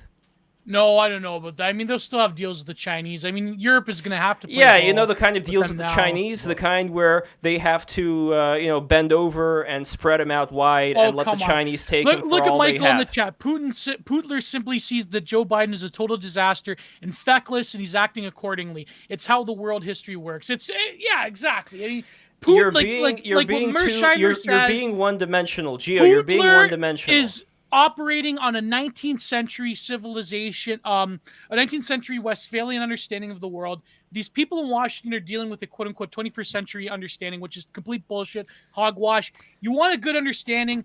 Read fucking Paul Virilio about the Iraq War. Read John Baudrillard in the Iraq War. This is how you understand it, because the people in Washington are operating from a hyper-real understanding of politics. They're not operating from a true hard material understanding of the way the world works. You know, it's possible, Gio, to agree with what you That's why said they lost about in Afghanistan. Sure, exactly. absolutely. There you go. Well, as I was about to say, it is very possible to agree 100% with what you said about Washington, D.C., while at the same time disagreeing 100% about the view of Russia, because we don't just have D.C. and Russia, we also have Ukraine. We also have all these other countries around that don't want to be ruled by a power that, like Tolkien says, cannot create but can only destroy. And you're missing their perspective. You're missing the perspective of countries that are immediately going to start going into partisan mode. And they are not going to rest, and they don't want to be ruled by a bunch of corrupt dickheads. So I think that point is being missed because there is so much concentration, rightfully so, about how much the Biden administration sucks, how much it's ineffectual. But I'm afraid that shit like that clouds judgment when it comes to a bigger view of this whole thing, about how other countries are going to react and what exactly the plan is here going forward for somebody like Putin. Regarding China, what I would say there is, like I said in the beginning, he is going to be selling gas at the cheapest rate possible to China in order to merely survive, in order for Russia to survive as a country, and eventually that shit's going to get old too because it's not going to be enough to maintain the economy. Well, I mean, just look at what I'd say. I'd counter what you're saying, Lev, by saying, look at what he did in Syria. Okay, he didn't take over the government of Syria, but right. he gave them aid. And the story that I've heard, I don't know if this is true, but apparently an Orthodox priest asked him to help the Christians in Syria because they were being murdered by ISIS. And so he apparently he hearkened to this, what he was saying, and said, okay, we'll send some troops in just to support at least. And so, and Syria has stabilized since Russia's intervention, and because whether or not there's all kinds of stuff about how Assad wasn't a brutal dictator. He was just he was pretty much a normal Middle Eastern ruler. Those are all Western has a strong presence. Well, a normal Middle Eastern ruler would be a brutal dictator, but that's besides the point. I agree. I agree with you that I agree with you that when it comes to iron-fisted, when it comes to iron-fisted dictators, I take the Star Trek approach there, which I think the chat knows very well when it comes to, if there's a certain kind of civilization out there that, you don't want to create instability in the Middle East, and frankly, the United States did, and that's horrible. But at the same time, but to Aeon's point, I'm going to go into Vouch mode here and ask you, can you link me to this particular thing? It doesn't have to be right now. But in general, can you link me to that particular story? Because I want to take a look at it. I hope Vouch has a Spanish Republican moment. He goes and romantically has a little jaunt through the Ukraine. I hope Vouch and all the other red tubers do that. No, listen, Syria, historically Russia. Vouch won't do it. Anyways, historically, Syria has always been an ally with Russia, and even the Soviet days.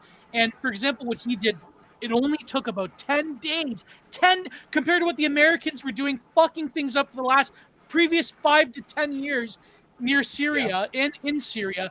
It took 10 days for the Spetsnaz to clear out ISIS. That was incredible. 10 days, and he got rid of him, and he didn't do this bullshit where he's like, oh, we're gonna help build your nation. Wait, how do you know he got rid of ISIS? Exactly. Yeah. He didn't get rid of them. He devastated the ISIS forces that were terrorizing certain How do you know that? Christian and Jewish. What do you mean how I know? It was How do you know it? News. Okay, send me the article. It was a while ago, Lev. This was all a while ago. You can. No, Don't send me the do a article. Vaush here. Come on, don't become Vaush on us. Come on. No, this Come is something on, that not only look, people attribute this shit to Vaush. It's not Vaush, it's Joe Rogan. Joe Rogan, I love what he does, where he gets Jamie to look something up and to confirm it. There's nothing wrong with that, but I'm too. Look at the chat. Breaking: Indra has arrived with chariots to Ukraine. Breaking: take over French government establishment, Russia Franken Empire. Breaking: Bosnia has surrendered, accidentally unaware they were at war. All right, look, I can't even criticize that because there's so many lovely mentality. Ukrainian. I'm not. I was gonna make a joke. I was gonna regret making a joke about Ukrainian women and what happened in the Middle East, Eastern Europe in the 90s. I was not going to make that joke. Still breaking: the goddess Kali has arrived. Oh, fuck no. Kali has descended over Ukraine. It's going to... I don't know all these references, but... Kali, she's the goddess that represents... the destroying of the ego. Yeah, black goddess with the tongue sticking out. Yeah, she's pretty cool. Juice relegated Jamie Self. Oh no. Anyway, guys, we got to go to super chats because I am very hungry. Surprisingly, I am very hungry, and I have to eat. I am as hungry as a horse. So let us go to super chats right now. And again, Aeon, really appreciate you being here, brother, and we'd love to have you back. Thanks, guys. Yeah, it was fun. And lastly, what else do I want to say? Lastly, I want to say, leave a like. Listen, for all the people who are watching this right now, number one, if you're not subscribed, what are you doing with your life? You have to subscribe to break the rules, become a part of this thing, because there is no other program out there, not Kill Stream, not Chill Stream, not Drill Stream, not any kind of stream. Drill Stream, by the way, that is a good stream about carpentry, but leaving that aside, there is not one stream, that does what Break the Rules does, which is bringing together people from all different parts of society to speak. You know, before that, we had people on from various think tanks, NGOs, together with anonymous people with anime avatars, who sometimes are not anonymous when they accidentally click the wrong button and reveal their face to the world. But what you gonna do? That's life. That's life. It happens. We just gotta roll with it like a Katamari ball. Anyway, here are the super chats. Look at this breaking: Golden Cube has arrived over the Kremlin. Putin going in. Oh my god.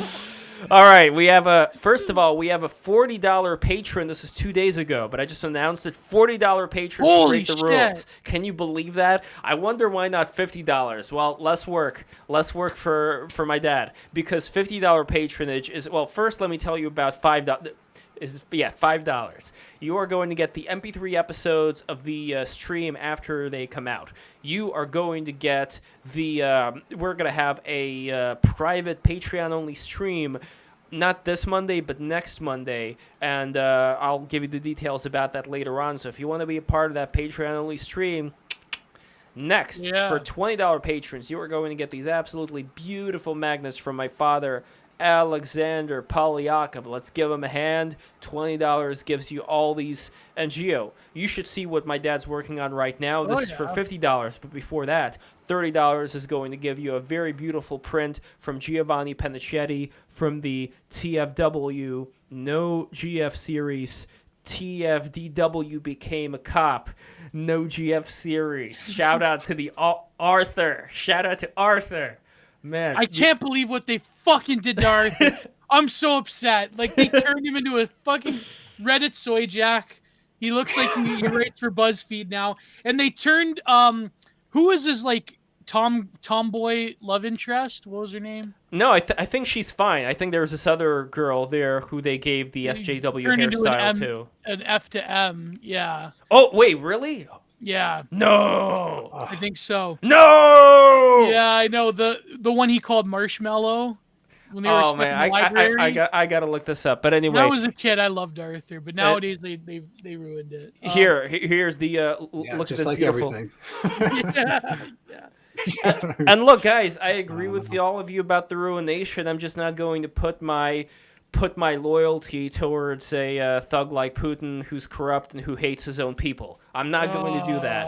But otherwise, look, I agree with all the criticisms you have, and I think that's the middle ground. That's the middle path that none of you people ever go on, but I'm going to go on it because that's destiny. Anyway, let's go to Super Chats, but before that, $50 patronage is going to give you a beautiful magnet like the ones that I showed you, but a custom magnet. So if you're a fan of Styx Hexenhammer 666, you are going to get this beautiful dragon sculpture, which you see on the screen right now. If you're not a fan of Styx, and by the way, hope the baby is going to come, and wish him all the best with the baby. Mm-hmm. That's a beautiful thing. We need more enlightened children to carry on the torch. Anyway, my father is going to make a beautiful magnet for you, and right now, Gio, he is making a magnet in the style of not a magnet, a sculpture, wooden sculpture made out of cypress wood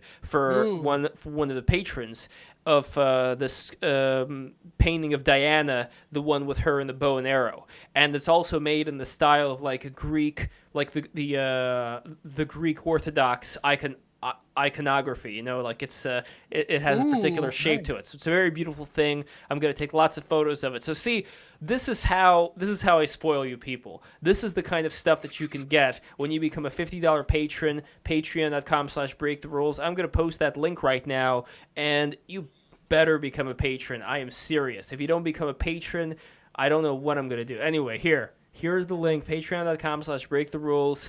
Become a patron. And now, final Super Chats, and I'm finally going to go eat. So here we go.